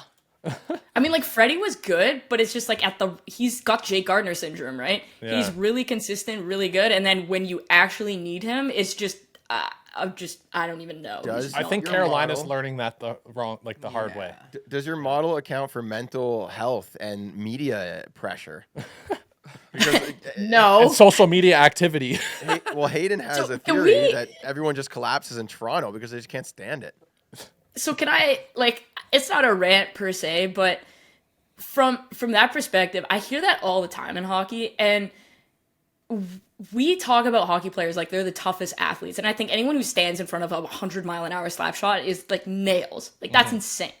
However, if you're going to sit here and tell me that playing in Toronto as a Maple Leaf is more difficult than being a New York Yankee, a Dallas Cowboy, Real Madrid, FC Barcelona, anything like that, I'm going to tell you that you're actually out of your mind because, like, I can speak from, like, the European perspective. They actually have TMZs for each team. Yeah. The Like, sheer volume. I was... Right. They have yeah, someone like, it's- following Messi like 24/7, even in. It's not the remotely. American It's not League. remotely the same. Like, if you play for Bayern Munich and you don't win a championship, like Bayern won the league last year, but they didn't win Champions League, and they fired their equivalent of a GM. It's like, imagine the Leafs win the President's Trophy, they don't win the Cup, so like, you know what? The entire staff is gone. Like, that's the level of pressure we're talking about here. So whenever I see that, like, someone's like, oh, it's too hard to play in Toronto, there's too much attention, I'm like, could you get real, please? Like, Yankees, Cowboys, anything like that. Like, it's mental health is so important, but I think at some point, if you're disciplined enough to not have social media or to pay somebody to operate your social media for you and to not be like scrolling through, then it doesn't really impact you. And Joseph Wool's a great example. He doesn't have any social media, and it allows him to just kind of be zen and not really know what's up. And it allows him to walk. Like, I saw him walking down the street the other day. Nobody knows who he is because his face isn't all over social media. Right. So it's like, it allows him to kind of blend in. So He's at got some a mask point, on in the game. you guys are their so- own worst enemies. Yeah, we definitely don't want Joseph Woll to get Jack Campbell syndrome where he's so hard on himself. Right. Yeah. Like, I just, He's even so watching chill. him in Edmonton, I just feel bad for him. I'm like, dude, just enjoy life. You were so happy. Where's Goalies are just that way, Soup, though. come on, Sometimes Soup. some goalies just get down on themselves so bad. yeah? Right. I think goal. Especially You when have to blame be. them for every loss. And It's hard being a goalie. I played one game and that was enough for me. oh yeah. Although I feel like if you're asking, like, is there like a mental health or like Toronto syndrome in it, you will not see me have Toronto favored in any game 7 in under any circumstances because, like, I will put a thing in there that's just like, it's Toronto. Like, that's just Yeah. sorry, but we know how this works. There's an if condition. There's like, but else if it's Toronto, no, they. I blame it on the Yeah. fan base. I blame our lack of success on the fan base and the negativity and the negative energy we always have. Yeah, Chippy's very spiritual with the energy. So I am. We need to you have to have the change. vibes. If the flow's not flowing, you're not going. Everyone's Like, we that's always just think it. we're gonna lose, then we're gonna lose. the flow's not flowing, It's- you're not going. It's I the, like it's the, that. it's the energy we're putting out to the universe. If we're all like, we're gonna lose every time, well, we're manifesting it, and it's just gonna happen every time. So if we just switch that was actually I was trying to switch the energy last year. I made a song called Cupbound because I wanted to like Yup. reprogram the minds of. This is how deep I went with this. I think the I was Leafs need trying a to new goal reprogram- song. So I was trying to reprogram the minds of the Leafs fans and to like be more positive, and maybe more positive things will happen. But we'll see. I think it's still gonna happen. But Maybe you just gotta. It takes more than just a few weeks for you it. could say I'm a Leafs that hero. You could say reprogram. I'm a Toronto Maple Yeah. Leafs hero right now. I- I'm trying I- to do I everything do I say could that. possibly can. When I talk get to the my kids in statue. at bed, I tell them about Coach Chippy, the Leafs hero. Thank you. And you know what? It's so we're If starting I was in the now. building yesterday, we would have won. Yes. That's all I'm saying. I don't know why they didn't give you tickets. They should have airmailed them to you. Should I- have delivered for should them. have sent real, the like, that's helicopter just- for you to get Yeah. there. Yeah. That's what I'm saying. We need Leafs choppers. Where's the chopper? in your Where's the backyard. chopper? Like MLSE. Where's the chopper? Coach Chippy needed to be at that game yesterday. But that's like one of those things where you get in kind of what you put out, and that's a Ryan Reeves thing, right? It's like you can tell that the vibe that he has brought has had a tangible impact on the dressing room, and maybe it's not just him, right? Maybe it is Bertuzzi and Domi as well. But when you look at it, like, the vibes matter. If you don't believe in yourself, you don't have that kind of like intangible of I can do this, and you're always got a defeatist attitude. That's a huge issue. Like, I was listening to your show like a couple weeks ago. You're talking about like it's easier to like you should be kind even when you're having a bad day because you're gonna get back what you put out. Yeah. And that's one of those things with the Leafs where now Brad Tree Living's kind of made a concerted effort. Like, we got to get some guys in here that can maybe like lighten things up, take the pressure off a little bit, maybe be a positive sort of distraction. And we'll see if it works or not. But I think from a vibe perspective, I mean, if I was a pro athlete, I would nuke my social media. You wouldn't catch me anywhere near any of that because it's just not helpful at all. But the other part of it is you gotta, primo number one, the vibes gotta be good. Otherwise, you're just not gonna be able to perform. Because if your mental game's off, you're not sleeping, you're not eating properly, your recovery's all messed up, and then you're scoring 10 instead of 25. Yeah, for sure. All right, so a few things. Vibes matter. That's what we're gonna put that on a shirt. Vibes matter. Vibes matter. All right, I got a few things to show there. Number one, quick story about just the pressure of playing in a certain city versus another. I was in Florida. I told the story before, doing an event with Barkov, and we're on the beach in Florida. And Hockey Shot built a hockey rink on the beach out of synthetic ice. And Barkov was facing off against Pavel Barber, right, stick handling specialist. I don't know how well it was advertised. I don't think we're really trying to sell tickets or anything. It was more to get the videos and the shots. It was a social media campaign for it. About 30 people showed up to watch that. Right. So Man, I would have shown up.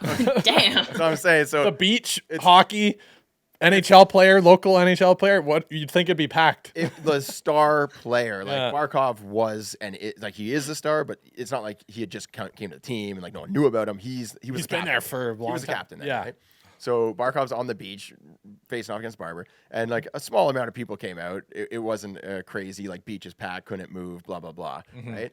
And then at some point, Barkov's like, "Oh, like where's the bathroom?" I was like, "Oh, I think it's down there. I got to walk anyways." It was about a block walk, and he has it's Barkov in his Barkov jersey With the captain His logo. name is on the back, and we're just walking down this main strip in Fort Lauderdale, and no one stopped, no one looked at him, no one honked, no car even. They probably slowed thought down. that it was someone wearing a Barkov jersey with you. we walked together for like 10 minutes or like maybe 5 minutes to this public bathroom, used it, walked back the other way, and nothing happened. I was like, this is insane. Yeah. How is it, like, what is hockey even in Florida? Well, it's crazy. When I went to Florida with you, another quick story. I was in the elbow room, Yeah. and we were just chilling at the bar, and then we see over.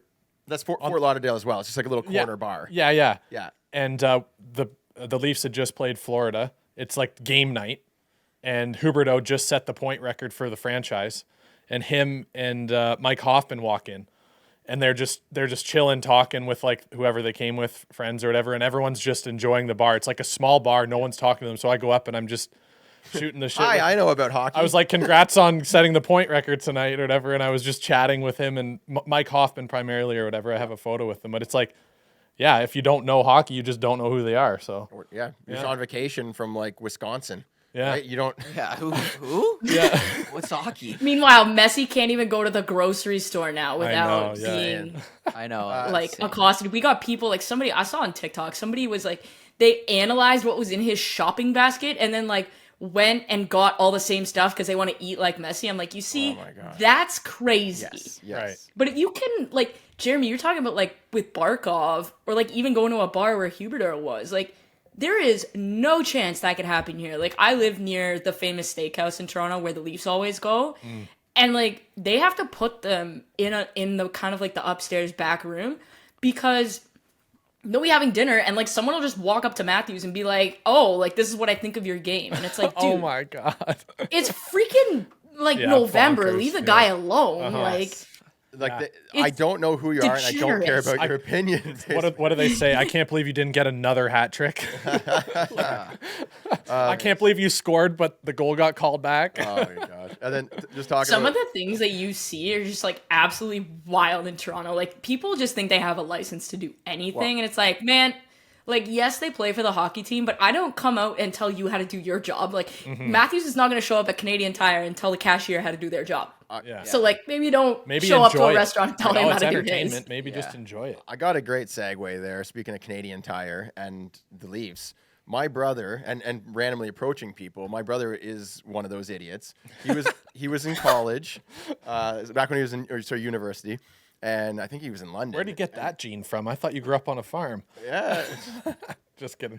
He's at a bar, I think, in London. Maybe he was in Toronto. I'm not 100% sure on the details. Ty Domi is in the bar with a few of the Leafs guys. And he's like, oh, my gosh, that's What Ty a Domi, fella. right? Oh, that's Ty Domi. That's so cool. Right? And like a golden I saw him on the retriever, Comcast commercial. Like a golden retriever runs up to him. Yeah. And he's like, oh, my gosh, Ty Domi. Like, I love you. Can you autograph? And he's like, he pulls out his wallet. He's just looking for something from the sign. Yeah. Right? And he pulls out a 25-cent Canadian Tire bill. And passes it to Ty Domi. Hilarious. And Domi just looks at it, rips it in half, throws it on the ground. No way. Yeah. Oh my No god. way. And my brother's like, what the hell, man? But I was saving up for a basketball net. Isn't that like illegal? Like whipping money? Or Oh like- yeah, just not the. It's technically a the coupon. the king of Canadian Tire. Anyways, Oh but then, my but then God. Domi felt bad after and bought him a beer. So That's even better. He had Domi buy him a beer. And now he has a fun Yeah. story and a beer. Yeah. Now he's hanging out with Drake. That's what I'm saying. That's like you just sometimes just leave Dang. people- Oh yeah. Yeah. Not my brother, Ty don't. But it's like, yeah, sometimes just leave people alone. Yeah. You know? Just They're give 'em still a- people. No, I think it's like if they've affected your life in a certain way and like going up and like you're like you know what I mean. You're never gonna see him again. Why not go up to him? Like, what do you mean? Like he's like, yeah, like I'm here. This is the moment. I'm Sign. Hey, you're trying to have fun with your friends. Please sign my Canadian. yeah, like Domi, like that's I part think of there's- being an athlete and being in that spotlight. That's gonna have to happen. You gotta like kind of accept it. you know? There's I think there's a time and a place for everything, right? Yeah. Like I think if you look at it and they're like right outside the rink or they're walking to the rink or they're not busy doing something, right? Then I think it's totally fine. But if you're like a 60-year-old man who wants Austin Matthews to sign 30 pictures so you can sell them online, Yeah.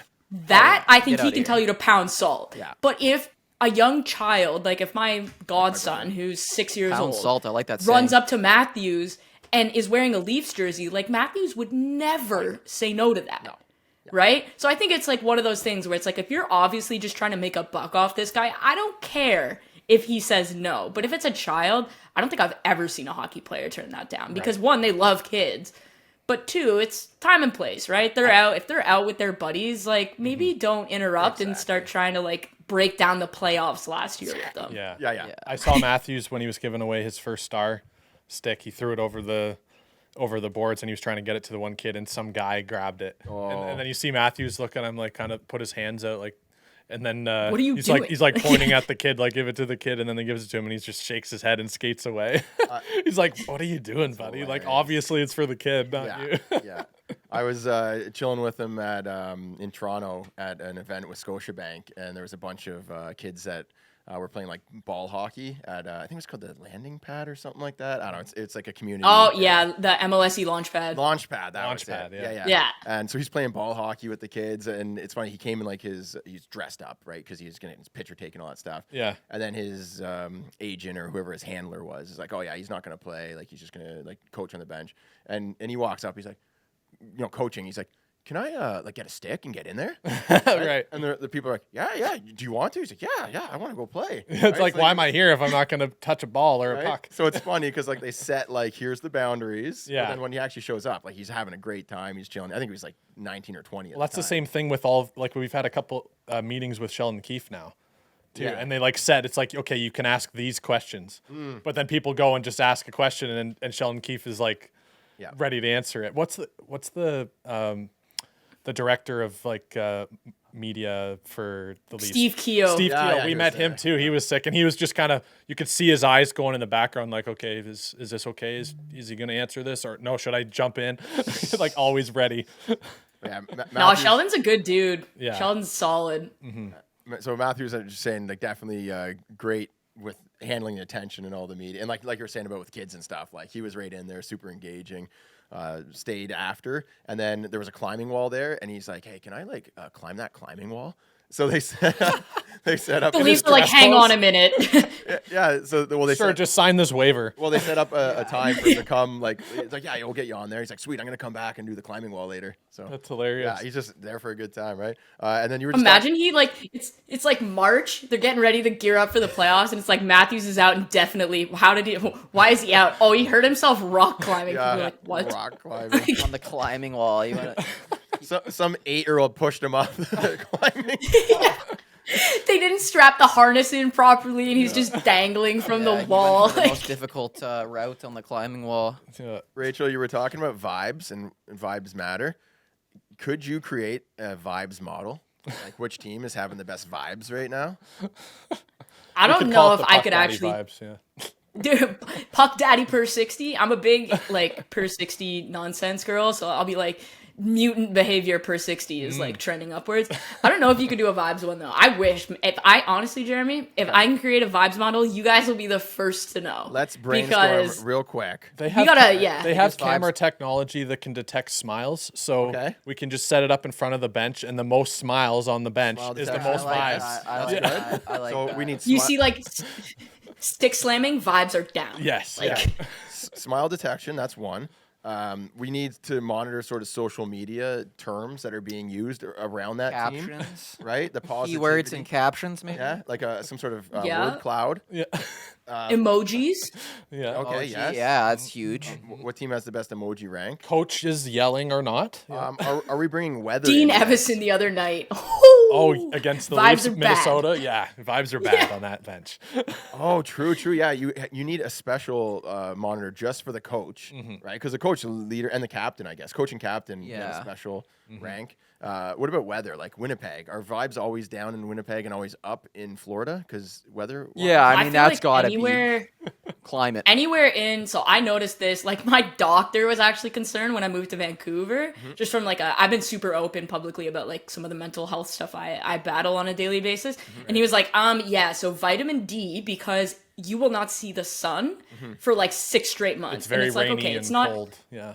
Yeah, even though it doesn't snow that much, when you don't see the sun for 6 months, like I'm sorry, but your girl needs sunshine. Vibes are down. Yeah. Right? I'm I- not saying I need yeah. to walk down the street in a bathing suit, but I'm saying I need to like look at the sun and wear some sunglasses, things like that. Like Absorb it. The Absorb next that 6 sun. leg Yeah. parlay that you hit, you hop on Amazon and buy one of these like tanning sauna, like infrared sauna type things, so you can just like kind of absorb. I don't know. There must be something like that, eh? Like there's artificial sunshine? I started doing this thing recently because there's like a not a med spa, but it's like honestly you should just call it the vibe spa. You can go and there's like it's like a sauna, red light therapy, and like the ice bath. So it's like helps with like the dopamine, the serotonin, like all those hormones that people far smarter than me can like tell you what they do. Right. And I find that like the red light therapy has actually been really helping. Cool. So now I've started doing that with like the cold tub, which is the vibes are solid. When I walk out of the vibe spa, they're rocking. Right. So I'm a cold plunge guy. I got one in on my patio. It's nice. It's like I don't know what it does, but it fires me up, and it just I don't know. You feel good coming out of it. I did it with you once, and I enjoyed it thoroughly. Yeah. Connor Carrick it's the is also dopamine. They like if they say I read about it, like if you get that you know like your brainstem, the thing that like sticks down in the back of your neck into your neck, if you submerge that for I think it's like 3 minutes in cold plunge, Okay. it triggers a dopamine release in your head, which increases like your ability to be alert, your ability to focus, and dopamine allows other negative hormones to be released out of your brain. Whoa. So it just allows like a more sharper focus. You feel better about yourself, things like that. So that's why they recommend it like a couple times a week. Wait, so so my- my psychiatrist was like, get your butt in a cold plunge like a couple times a week. Unreal. So like water level should be like not just the shoulders. I got to get it to the.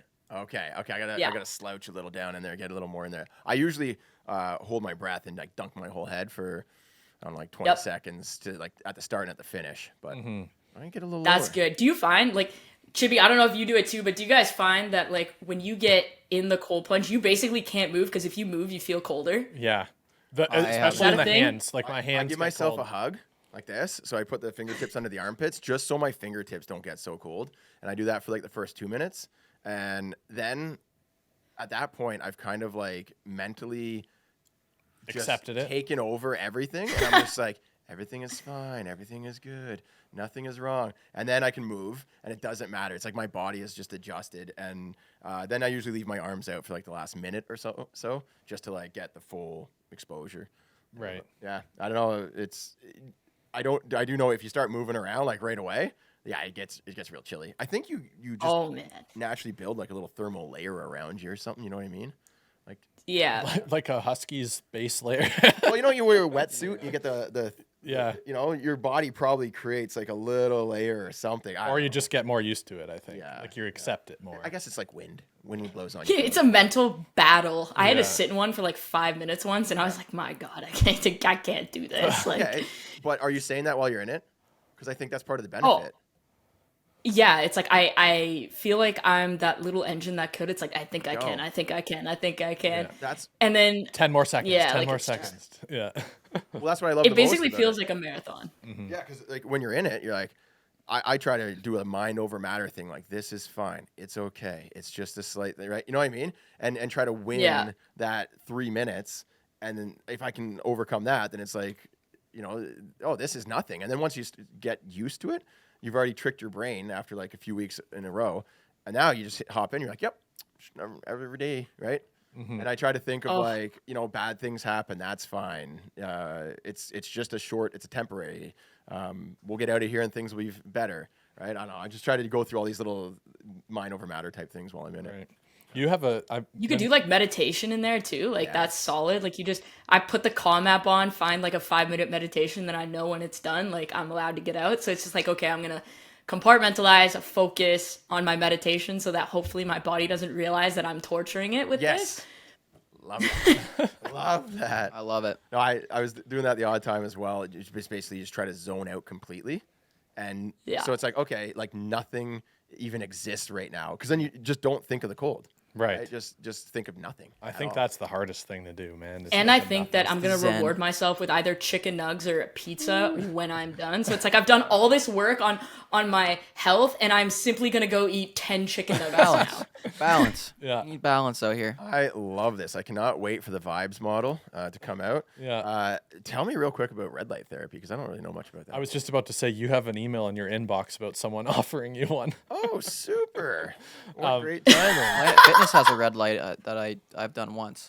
Okay. Connor Carrick It's good for spoke your highly skin, of it. isn't it? It's good for your skin, right? It's good for your... Connor Carrick does it frequently as well, and he's a health nut for sure. Oh, yeah, he is. Yeah. All right. So I met Connor Carrick in Toronto and then in New Jersey, and so we've kept in touch, and he actually, when he came on my podcast, we talked about red light therapy, and he's like a big mental health guy too, so we've kind of chatted, and he's asked me for different strategies, I've asked him, kind of bouncing ideas off each other. But he mentioned that there's a nerve sort of component to the red light therapy, and that was really interesting for me because at the time when I was going through this, I didn't have any feeling in both of my ring and pinky fingers because I had suffered like a really bad neck injury when I was 16. So I had lost feeling in 4 of my 10 fingers. Is that from gymnastics? And for like years. And so I was like, I'm trying to figure out like how I can do this. And he said, you should try red light therapy because apparently red light therapy, what it does is if you put it in, like if you do focus red light therapy, which is what I did. So like they basically just like put red light therapy kind of like right where the nerves were supposed to generate. Right. It helps your cells regenerate faster because your cells regenerate faster in sort of like an incubation kind of environment, which is why like if babies come out too early, like they go in the ICU, they go in like an incubator kind of thing. Right. That's effectively what it is loosely, and so it just helps cell regeneration. So if you're somebody that has like maybe depleted red blood cells, depleted any kind of cells, they recommend red light therapy because it can help your body regenerate healthy cells a lot quicker. And so it's for anybody that's been sick, or it helps NHLers use it, athletes use it because of recovery. It just helps their bodies regenerate more. But I mean, I did red light therapy for 3 months on the nerves in my arms, and now like I have 85% feeling back in all my fingers, which is like I will take after having 0 for 8 years. I'll take 85%. Great success story for sure. I know Jeremy's next setup. It's going to be go from red light therapy in the garage, walk out to the sauna, Hey, don't forget- to the sauna, then go into the cold plunge. And then don't forget the mushrooms, the lion's mane mushrooms. Great for... Yo, lion's mane's good stuff, man. It prevents Alzheimer's. I need to come to Jeremy's place. He's got a Lion's sauna mane and a as cold we plunge. speak, Like, actually, whoa, time out. Yeah. We got the vibe spot And the sport at court home. right next to it. You don't Yeah. have to go to the vibe spot. We got the vibe spot at home. Yeah. The vibe spot home. Actually pretty good. Oh, it's actually missing the red light. Hey, I mean, considering how much I pay the Vibe Spa here, it's probably cheaper on gas for me to drive to wherever you live and then drive home because, like, a freaking membership at the Vibe Spa is like $300 a month. And you get the meditative state of the drive back home as Olay. well after. Because you just, that's the only way you can get through it to get back into Toronto is just meditate. Well, wait until we got the skating trail installed. And you can skate right down to the sauna, right? Then See, my old man has 2 like bigger than Olympic size kind of spring-fed ponds on his property. oh yeah. So like nice. during COVID, I was ripping. I'll send you guys a picture after, but I was just ripping around. We just put a net on, and I think like he has 2 ponds, and I think the sizing we measured it one day, and it's like 380 feet long and like 200 feet wide. Wow. That's hard to maintain. That's Nothing- a lot of shoveling. Well, nothing better than Oh yeah, no, pond we only shovel part of it. Yeah. and there's none of that. I'd have a tractor for sure. Yeah. Yeah. Just talking about red light, I remember talking to Bryce Salvador, and he has a Pricey. yeah. The Players Tribune has an article if you're going through hell, and he's talking about red light therapy and how it helped him. I forget his injury, but I think like he got hit so hard, like his eyeball like disconnected from his brain or something crazy like that. Maybe I'm misplacing that injury on him, but he definitely had some sort of vision concussion like issues. And Yeah, he did. yeah, he basically had to. He used the red light therapy. He had to go into hotel rooms and switch out all the light bulbs for red lights. I don't know, it was like really messing with him. And he went to see like this really special doctor that did like training to train his eyeball how to like look at things and I don't know, like regrow the muscles there. And basically he was out of the league if that didn't happen, and he managed to like recover from it. But it's a pretty fascinating I'm article, gonna so. have to text him about this. I can't believe I worked with him for like 2 years in New Jersey and this never came up. I now have to find out about this. Read his article first because I might be misquoting so many things. It's called "If You're Going Through Hell," and it's There's about a 60% chance that Jeremy misquoted something because I probably just mixed like 3 stories up there, but it's still Amazing. there is a lot that can be done health wise. Is Yeah. what you're saying. That's Yeah. the moral of it. I just Yeah, found- but I would be careful because some people, they just get like lights that are colored red and tell you it's red light therapy. Like right. some people try and sell you a bill of goods for sure. oh yeah, Yeah. Absolutely. Yeah, definitely. Before we There's a lot of those people on the internet right now. Like I'm seeing it with like the gambling side of it. It's like some Twitter account with like 300 followers is like, subscribe to my Discord and I have a gambling track record. I'm like, a track record of what? yeah. Like, Okay. and they're just selling you crap. Like yesterday, someone was like, Austin Matthews, like he's gonna go on a cold streak. It starts tonight. I was like, who's telling you this? Where are you getting this information? Like, Yeah, well, and it's also very easy to say that after he scored 3 goals and then 3 goals, because chances are he won't score another 3 goals. So then, even if he just gets one, you'll be like, "See, the cold streak is starting." Right? Oh, it's a cold streak.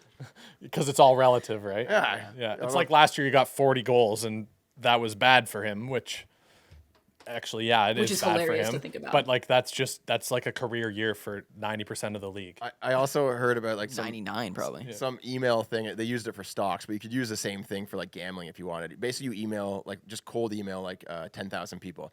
5,000 you say Austin Matthews is going to score tonight. 5,000 say he won't. Right. And then you follow like whichever one you got right. You follow up. Okay, Matthews, same thing. You split it each time until you get down. Create a reputable source that Right. people will trust everything you Once say. once you nail that list down to about 200 people, you were right like 10 times, or my math is probably wrong. We'll say 7 times in a row. Yeah. Right? And then there's like, yes, this guy knows exactly what he's talking about. No, it was just, Yeah. just whittled down. not the list. even, not even. I'm a big stock girl just because of my undergrad. Like I took a ton of like stock courses and Okay. being a complete like AI math nerd. Right. That's like an easy source of kind of income, but it's like the amount of people online. Like I have friends who actually run like kind of a stock Discord, but these are guys who used to work on Wall Street. Right. So objectively speaking, they know what they're doing. And they see guys on Twitter that are just like sending out like, "Oh, I'm taking this." And I'm like, that's not like, if you're taking that, you're going to lose all your money in about 4 seconds. Like Right. don't do this. But they sell it like they're basically the Connor McDavid of stock market, and they buy all guru. their followers. And I'm like, Right. man, stop getting sold a bill of goods. Like if the person's afraid to put their name behind gambling, stocks, like anything like that, you should take that with a grain of salt, because like I use my regular name for anything gambling related because you should be able to trust that like this is what I'm saying. If you don't trust me, like that's fine. I'm not going to get angry at you. But you're not going to follow some random dude that's like Cheddar Bob thinking that he's going to be trustworthy because Ape he's not even stronger willing to put his together. name on it. You put your Well, name Cheddar on Bob's got some good picks. Who knows? Maybe he's into the crypto. Maybe he got into the crypto a little early, and Cheddar Bob was actually predicting some stuff. All right, so I got 2 more questions now. Now you got into stocks. So the first one is just sports related. What sport does your models and your analytics? What sport do they work the best on? Baseball. Okay, so that's Baseball why because Moneyball. it's just yeah. Because there's also, to be fair, baseball has a lot more stats to pull from. The NHL is kind of gatekeepy about a lot of their stats. Dude, hockey is such a dynamic. It's also not accurate in the NHL. Yeah. I'm just saying, like, hockey is such a dynamic, weird, random, like, there's bounces. It's so hard to predict. I just feel that some sports would be easier, more predictable than hockey. I feel like But UFC. the- I feel like Yeah, UFC so- would be the most predictable. No.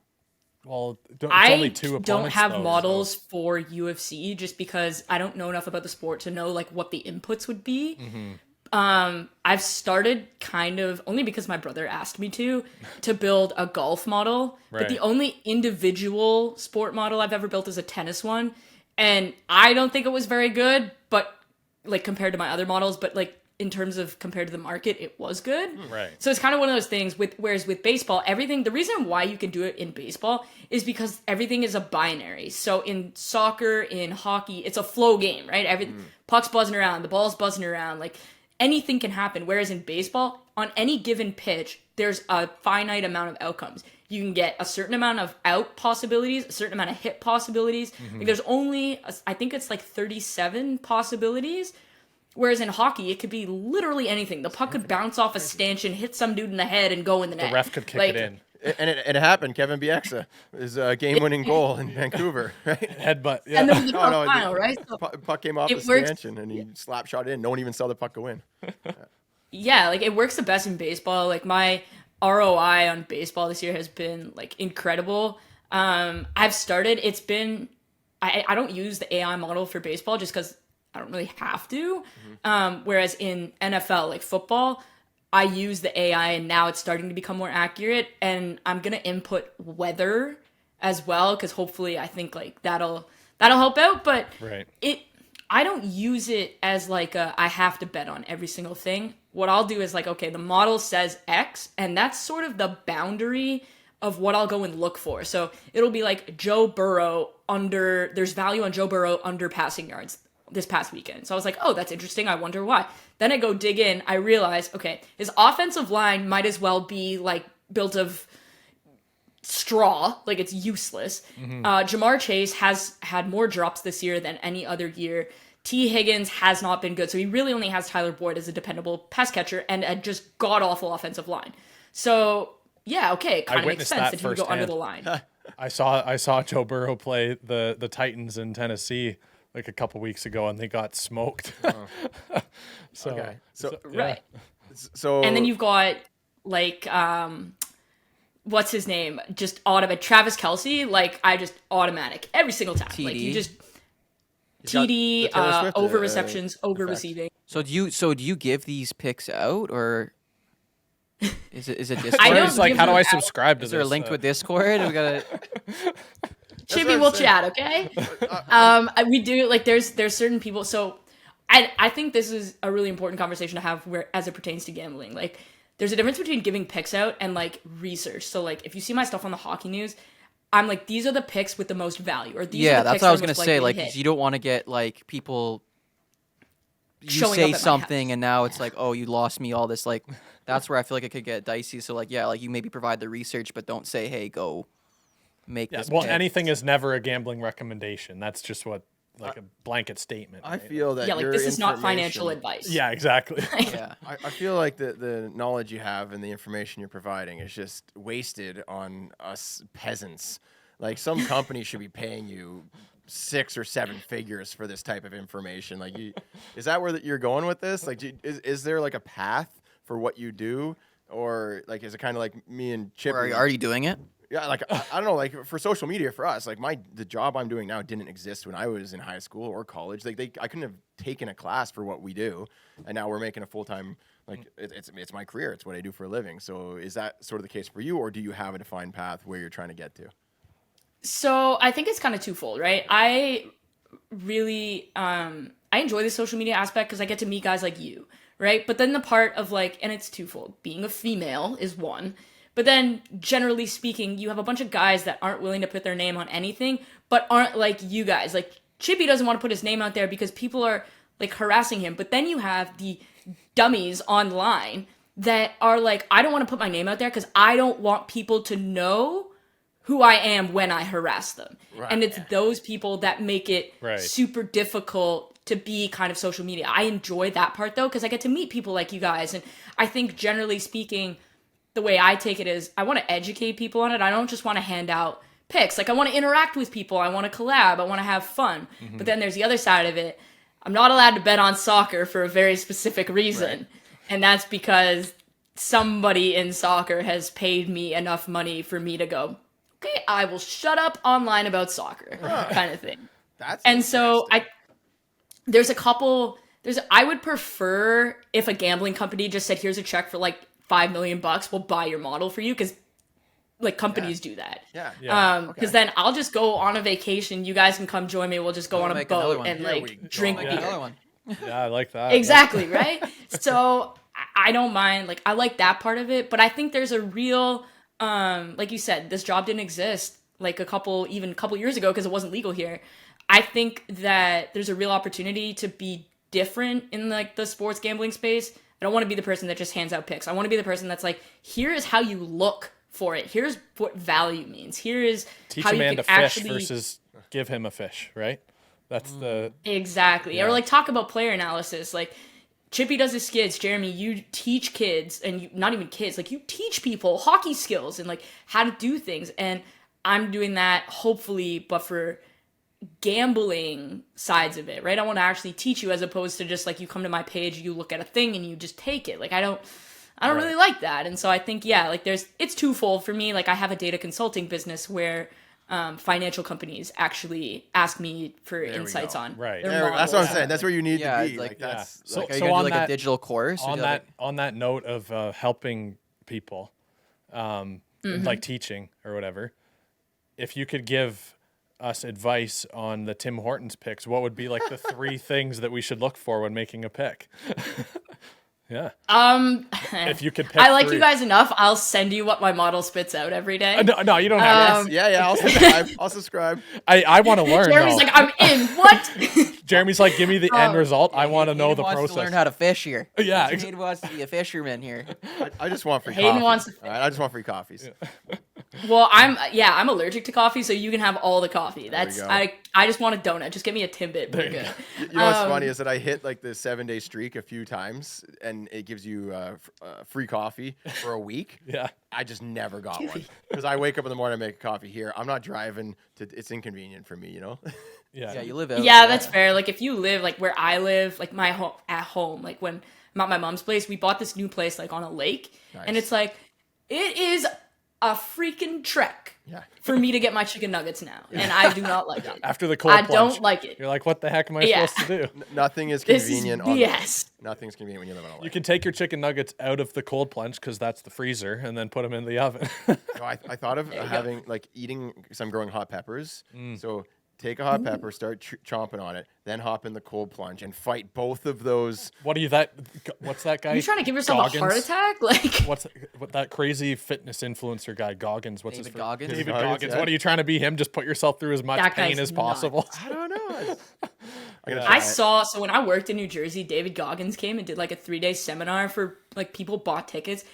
People paid like $5,000 for tickets to this guy. I was like, I wouldn't pay, like, that's a purse. I can go get a purse Excuse for me. $5,000. Excuse me. You can get a purse Yeah. for about $50 at Walmart. Okay.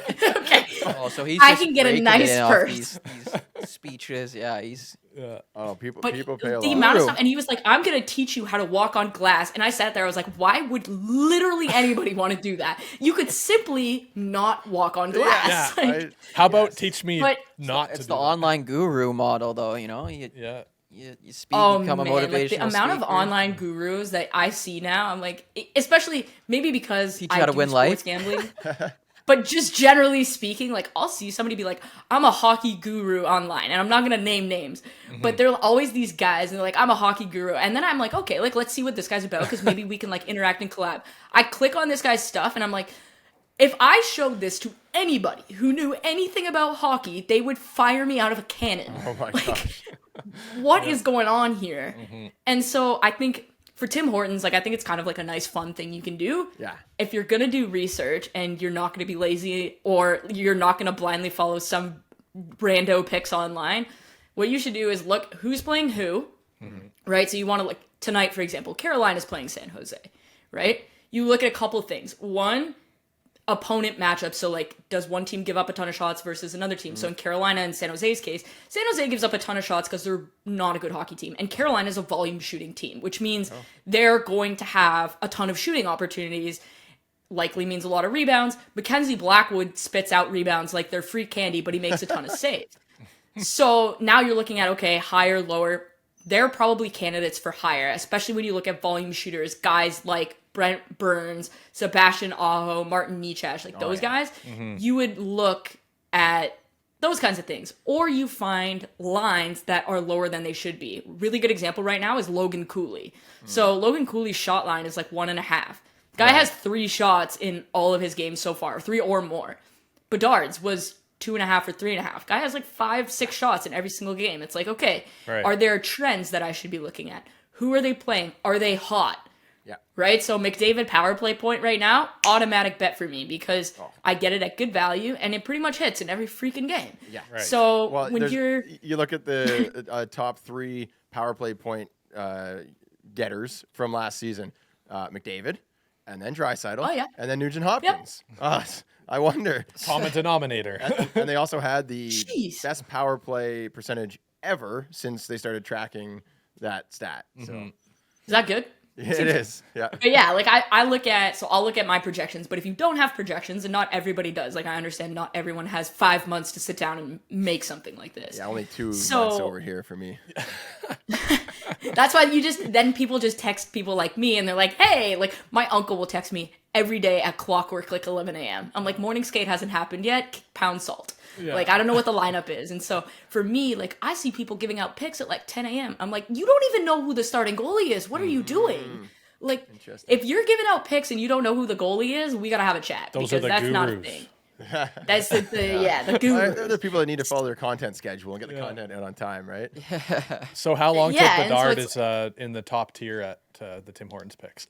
How long do you think? mean- So yeah, I look at they'll probably throw him there I look just at for the the name. trends. I look at all that I stuff. like right? that. I So think you gotta. It's about finding value. Like, can you find a guy who is on a good trend, but is maybe playing a team, so maybe he's undervalued on the Tim Hortons app, right? Right. So somebody like a Zach Benson would be super undervalued right now. Nobody knows a ton about Logan Cooley. So he's probably super undervalued right now. Connor Garland, generally speaking, plays on the third line, but now they're trying to boost his trade value, so he's up with Petey. It's like, okay, well, I mean, if you're playing with Petey versus some third line player, like anywhere in the league, like if you're playing with Matthews versus, I don't know, David Kampf, obviously you're going to have more opportunities to shoot the puck and score. Right. So you got to look at those things, right? So I look at lineups, I look at starting goalies, I look at trends, and then I look at the projections and I say, okay, like kind of if somebody matches all 4 categories or 3.5 of the 4, that's who I go with. Right. So I just had a cruel thought. let's put Tim her. Hortons hires Rachel to do the Tim Hortons thing, and then no one can ever win again. That's terrible. They already try to nuke you every like once a week when there's been too many people getting everything right. They're just like, all right, we're just gonna put nothing but scrubs. in the Yeah. lineup. Like on the top tier. I'm like, where's McDavid? You Where's have Matthews? too many people with 6 days in a row. Let's take McDavid, Matthews, all the top players out. So Rachel, are you ever betting not statistics? Like, are you ever going a gut bet? Like, is that out of your realm, or is it always statistics? Her gut's I feel better than like- yours. Yeah, she It just knows a depends. lot more. Yeah. The answer is it depends. I would always recommend against just the simple gut bet, but you could tell, like, feel wise what's going on. And a prime example is the Leafs last night. Everybody sitting here knows that for whatever reason, when they are a massive favorite, they just cannot get it done. Leafs Backup lose goalie to bad teams and backup That's goalies. What they and not just with this team, but statistic like even I don't know. It's been going on for forever since Kessel was on the squad. Leafs just lose to bad teams, and then they'll go out and beat And then the the best other team in the league. the other thing is there's like this. I call it narrative street. Like, what's the narrative, right? So yesterday was Bryce Harper's birthday. He's also hot as hell in the playoffs. Like, guys just mashing every year in the playoffs. So I was like, okay, narrative street. My model hasn't projected for like 3.6 bases. It's his birthday. He's playing in Philly. I'm gonna take this guy. He's like plus 360 to hit a home run. Right. Second pitch he sees, Yeah. see you later. There So you go. like that kind of stuff. My model doesn't tell me to take it, but I do enough research. Yep. Or if I'm like, let's say I'm watching like a Leaf game, right? And I see like they're buzzing, right? Like, or they're getting buzzed against. Like they're just The live just bets. soaking yeah. it. I I'll do. be like, I like the live mash betting. the other team to score. The live betting is the only time that I ever win anything, because I'm just getting There was I'm trusting like what my eyes are seeing Fair. And then I'll if I'm live betting, then at least I have something visual to go off of. Whereas if it's like the research stuff, I have maybe like 10 minutes to make a decision, and I only look at one side of the story, and then it's just a gamble at that point. But it's like I'm only putting I'll give you the 50 best cents on it, so I don't example. really care. But Oh, yeah, no. I'll give you the best example. So week 1 of the NFL season, Cowboys played the Giants in the Sunday Nighter, and they won 40-0. Like, it was the single worst game I have probably ever seen. But I realized very quickly, like very early on, I was like, the Giants don't have the line to deal with Michael Parsons, Leighton Vander Esch, like all of the Cowboys front seven, basically. right. So every single drive, you can go on the betting app and you can go like, what's going to be the outcome of this drive? Every single drive, punt, punt, punt, punt, punt. I made like I think I made like 8.5 units just betting on the Giants to not do jack all. Right. Wow. And so great. that's a feel bet. Yeah. That's a feel bet. There's no numbers that are going to tell me to do that. But that's a Right. feel bet. So I would say, Chippy, I don't use it for like bets pregame unless it's like a narrative kind of thing. But in game, it's all feel. I will not place a feel bet like that. unless I am actively like dialed in watching that game. Here's the thing, though, is that I'm a feel bet guy. Well- I feel it. I'm feeling it. I'm feeling it. I'm All just right, gonna- you gotta send me your feel bets. We gotta see if they're as much vibing the anymore, same. But I used to bet on basketball. I like basketball. I like watching the games, and I was like super into that. I never bet on hockey. I've never bet on any other sport except for basketball. Have you been to a Raps game? I've been to one. I went to one in Those are sick. Like the Scotiabank Air Canada Center, whatever you want to call it, gets this like rep for being a morgue. And it's like, okay, 2 reasons. One, tickets in the lower bowl on a season ticket basis for the Leafs are like 50 grand a year. So nobody can afford that. Whereas if you go with the Raptors, now they're expensive because they won an actual championship. But generally speaking, like that building is loud. yeah. Like I've yeah. had beer poured on me in celebration with the Raptors. With the Raptors, yeah, not in Leafs games. All the suits in the 100 section in lower bowl just filled with suits. Right? Not even watching the game, looking at their phones. The Vegas game was. You know what the Leafs should do though? I was thinking about this. So everyone who can afford season seats in like the platinums, right? Not even the reds or the golds. Like we're talking about the platinums, right? Where Larry Tannenbaum sits. Those seats we're talking like 60 grand a year kind of thing. And everyone's wearing a freaking suit. What if the Leafs had like a coat check, but instead of coat check, it was jersey check? check. Because Yeah. I what agree. you do is if you have those seats, you have access to a club, whether it's like the Air Canada Club, the Signature Club, the Sure Club, whatever. Right. What you should do is if you're at you leave one of your jerseys, because you definitely have more than one, at the rink, you show up to the game, hand in your suit jacket, get your Leafs jersey, Yeah, get put those it suit on, jackets and out you of here. go Thank out you. there. I love that. Get them At out of least- here. I don't want to see a Thank suit you. in that building. At least ever it'll again. look good when it's on the replay, you know? See no suits in that And- building again. If you My old man, when he went to the playoff game this year, he was like, screw this, I'm not wearing a suit. But he had business meetings that day on Bay Street, which is like Canada's Wall Street. He was Right. like, you know what? Screw it. It's game 5, I think it was. He's like, it's game 5. He went to the meetings in the Leaf jersey because want he's some like, face I will paint, not.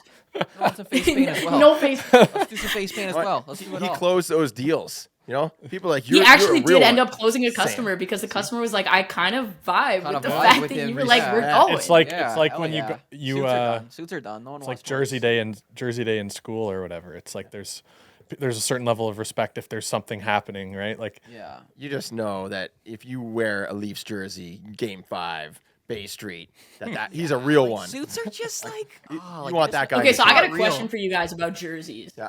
I need to know what you guys think of this because like I've been wrestling with this. What do we think of the people who are our general age, adults, not children, that wear or that go and get jerseys with their last name on it, but they're like NHL jerseys? So it's like if I went and got a Leafs jersey and put my last name on the back with like 34, I think it's a tough look. like do we? yeah, It's a tough look, right? We don't think unless, that's unless a you thing, have like right? a character, like unless like I might go get a jersey made. You might get a throw, chippy like, jersey, mojo on eh? the back or something You might like get that. chippy jersey. Yeah. Well, like Yeah, I might, Dangle unless you have has like a his character, angle. like, but it's a tough look. Yeah, you can't get your own name on the. The back. only reason I have one like that is the old Leafs jerseys, and it was gifted to me as a kid. right. So I don't wear it anymore. You were a child. Yes. Yeah, answer is it's a tough look. It's a tough look. Okay, because like Dangle has it, but it's his character. Like Yeah, he's Steve that's Dangle. it. Chippy, you got it. You could put Mojo on the back. But Mojo. like, I'll go Mojo on the back. if I'm going on a date, like let's say I meet some dude on Hinge, which I'm already scared. This is already bad, right? Yeah. Let's say I meet Dating some guy on apps are Hinge. tough. We're going to the Leaf game. Yeah, it's a tough look. We're I going to would the Leaf say- game. He shows up wearing a Leafs jersey, 16 on the back, his last name. Is pretend that you like didn't a see him. auto? Yeah, it's Yeah. an ego thing. We gotta go, Yeah, right? it's too much It's an ego ego. thing. It's way Yeah. too much ego. Yeah. You didn't play. No. Oh yeah. That's like showing up to the bar and he already had a drink, but it was like he didn't even know what you wanted. You just turn around and leave. Unless he has like a good explanation, like a funny reason, like Yeah, he just like plays into the ego, where it's like I'd say a jersey like that, like if you wear it at home to cheer on your squad, or like you want to feel like you're a part of the team or something, but it's like you don't wear it out. you know what? Maybe you're manifesting being on the Leafs. Like I don't know, but like I think the best thing you could say is, "Oh yeah, Matthews gave this to me." yeah. Like they gave you a customized jersey. I've been gifted. sent custom jerseys and they'll put like Coach Jeremy right on the back, and I'm like, Okay, that's different though, because like but it's- that's your. It's still tough. I still feel weird. I don't think I could do it. I don't think I could I wear feel it. I don't know that I could wear that in public. That's what I'm though. saying. I feel weird because like they're like, oh, like welcome to the Leafs. Like I've been invited to the Leafs game, and they got a jersey and it says Coach Jeremy on the back. I'm like, oh, cool, but I'm like, I don't really want to sit with it and then just have Coach Jeremy, like, and everyone behind me I know is looking at. Like I'm not a big ego guy, so for Yeah. me, I'm like, just like throw a number 8 on there. It's my hockey number, sure. But I'll throw Mojo on the back. yeah, Yeah, but like I'll have like a saying or funny something. saying or like Yeah, like I think I honestly think it'd be hilarious if you put toe drag release on the back of a jersey. Like I would simply die laughing immediately. But yeah, like I think great idea. I see guys and there's like, oh, I feel weird wearing another grown man's name on my on my back. I'm like, so you thought that you should just put your own name there? What? There's a narrative out there that you shouldn't wear someone's jersey that's younger than you. So like you're only allowed to wear, like I could wear a Wendell Clark jersey because or a Sundin because like I as a kid I've never I heard grew of up this. cheering for him, right? But I shouldn't throw on like a Bedard jersey because it's like I'm an adult wearing like a kid's name. You know what I mean? Interesting. Oh my god. It was Instead, you're gonna get your own name. Like no, I want to get my own name. No, I would not. Speaking of a Bedard jersey, there was a guy walking around with the Montreal Bedard jersey on What? because they got it a bit early before the draft. finished. I got you. Or the Montreal Right jersey too. Oh, I was sitting. yeah. I was with Vancouver for that draft. We were in the suite. The guy with the right jersey, we were there when the NHL cameras came up to like get his shot. When they drafted Slavkovsky, this guy was so angry. Like he was beside himself. And I couldn't figure out if it was because they didn't take right or if it was because it wasn't like it had a fight strap and everything. Right. Like he paid $400 for this jersey. Yeah. And he's like, That's so "Dang it." tough. Yeah. Yeah, that's That's Yeah, that's he's rough. tough stuff. Pissed. Tough luck for sure. Did you do a model for that draft year? Right? Like, did you have him going 5? I did have a model for that draft year, because I actually that's the year I did my thesis, like my master's of analytics. So my entire thing, I went back, a lot of teams, they'll go back like 3 years. I decided to go back 15 because apparently I'm a lunatic and kind of look. And looking back at it, there were definitely places where my model was wrong, but then there were definitely places where it was like, I nailed that. Right. Kind of thing. So it's a good opportunity. The way I look at it is I never look at it and be like, I was right, haha, or like I was wrong, what a dummy. I'm like, okay, where did it go right? Where did it go wrong? And are there patterns so that I can kind of fix that moving forward? So I feel like I was a little bit higher on right than I should have been, but I was also like perfectly on point to say that Logan Cooley Oh yeah. should be in consideration for the first overall pick. Right. And I was not a big Slavkovsky fan, like at all. No, I'm a he hasn't big done much. David Juracek fan, Simon Nemec fan. But to me, Cooley was quite clearly head and shoulders above them. And I feel like that's going to, over time, prove itself to be correct. think this Then there Juracek's were gonna like show it. other things, right? Like Shane Wright probably shouldn't have been the first guy. Right. So, Interesting. Yeah. It's all a learning process. Yeah. Never ending. exactly. I think that would be the most fun thing is to create a model and then test it against data that you already know the answer to, right? I do that all the time. So when I created my current model, the one that I've been using just like the past few weeks, what I did was I created it and pretended that the 2020 2022-23 season hadn't happened yet, so last season. Right. I basically created it, and then I ran it. I simulated an entire season, every single game, to test like the accuracy because I knew what the results were.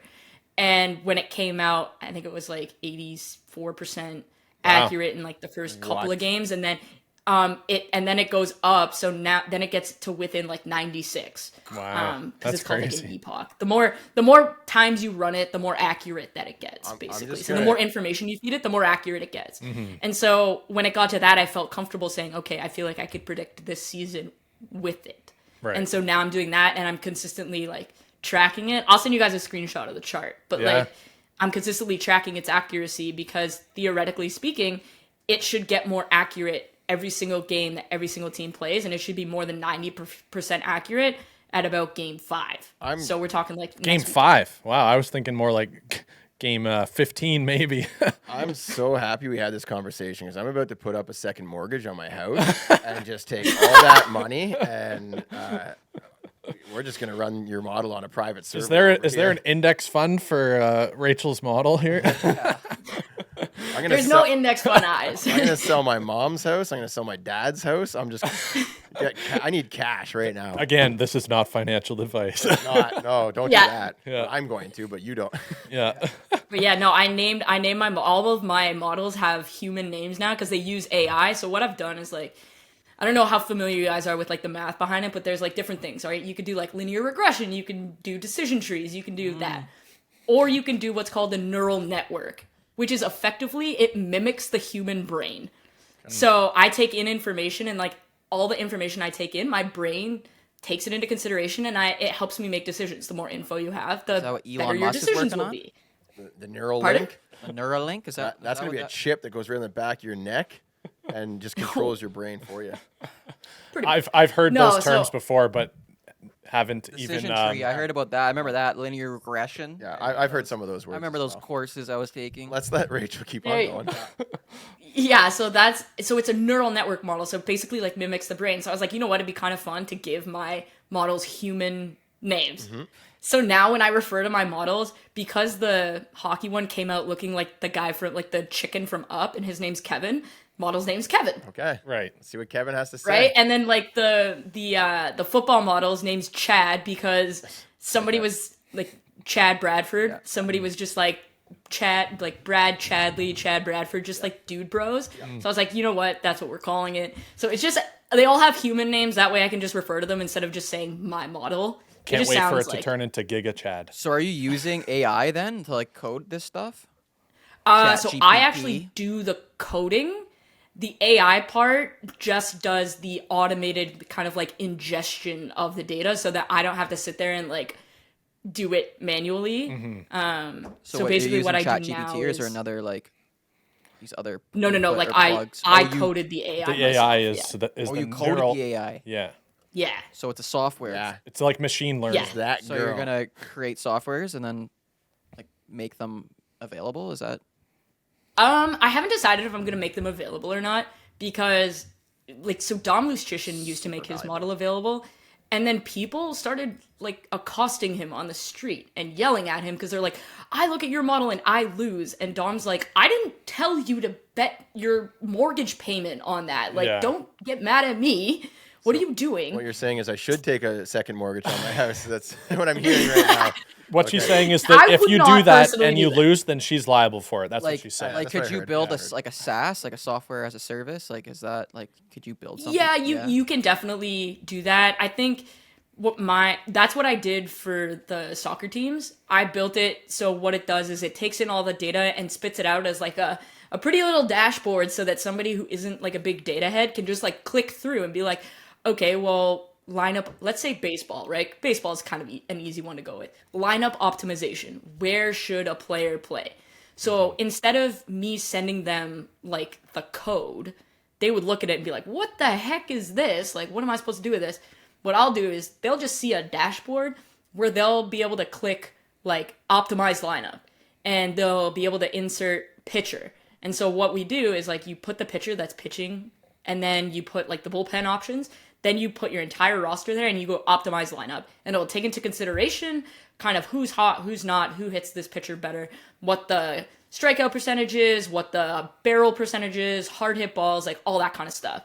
And it'll optimize your lineup to what's going to be best potentially against this pitcher. Is that what the So Blue for Jays hockey- did in that second game when we took our? I don't know what the Blue Jays did, but it wasn't listening to anything because that was just a trash heap of decisions. Oh my goodness, he was throwing heat. He was rolling, and we took him out because he had lefties coming up or something like that. That's what I heard. It was I do think though that That's AI when you telling drink the us to dressing and change. you don't eat the salad.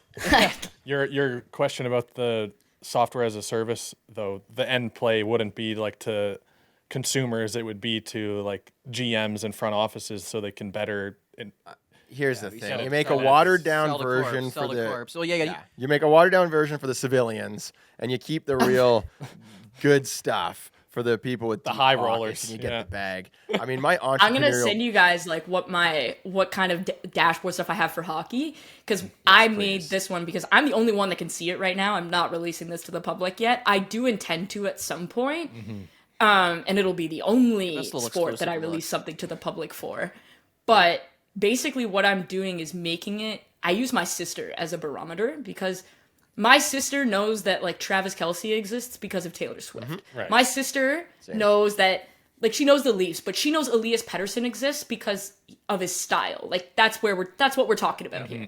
So if I put this chart in front of my sister, or this dashboard, I need her to be able to tell me what it's saying. Right. And if I can Great. get her to say that, then I know that it works. That's a practice that I've used many times in like app and web development. You use the person that knows nothing about it to learn from. Yeah. Yeah, you gotta Battle be test able it. to explain it in like the salad. Like that's how you know you actually understand it is when you can like use analogies that everyone can understand. Is your sister a super genius like you?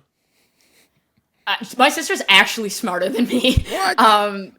She wants to work for the UN. Like I use my brain for gambling. She uses her brain to be like, how can we make the world a better place? So Hey, that's not intelligence or smartness. That's just how you apply it. Okay. fair.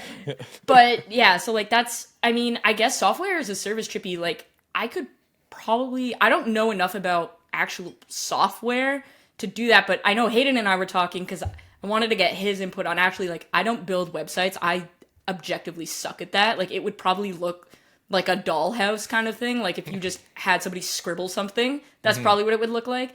Whereas Hayden's really good at it. So I'm like, if I give you my model and say, can you make this pretty?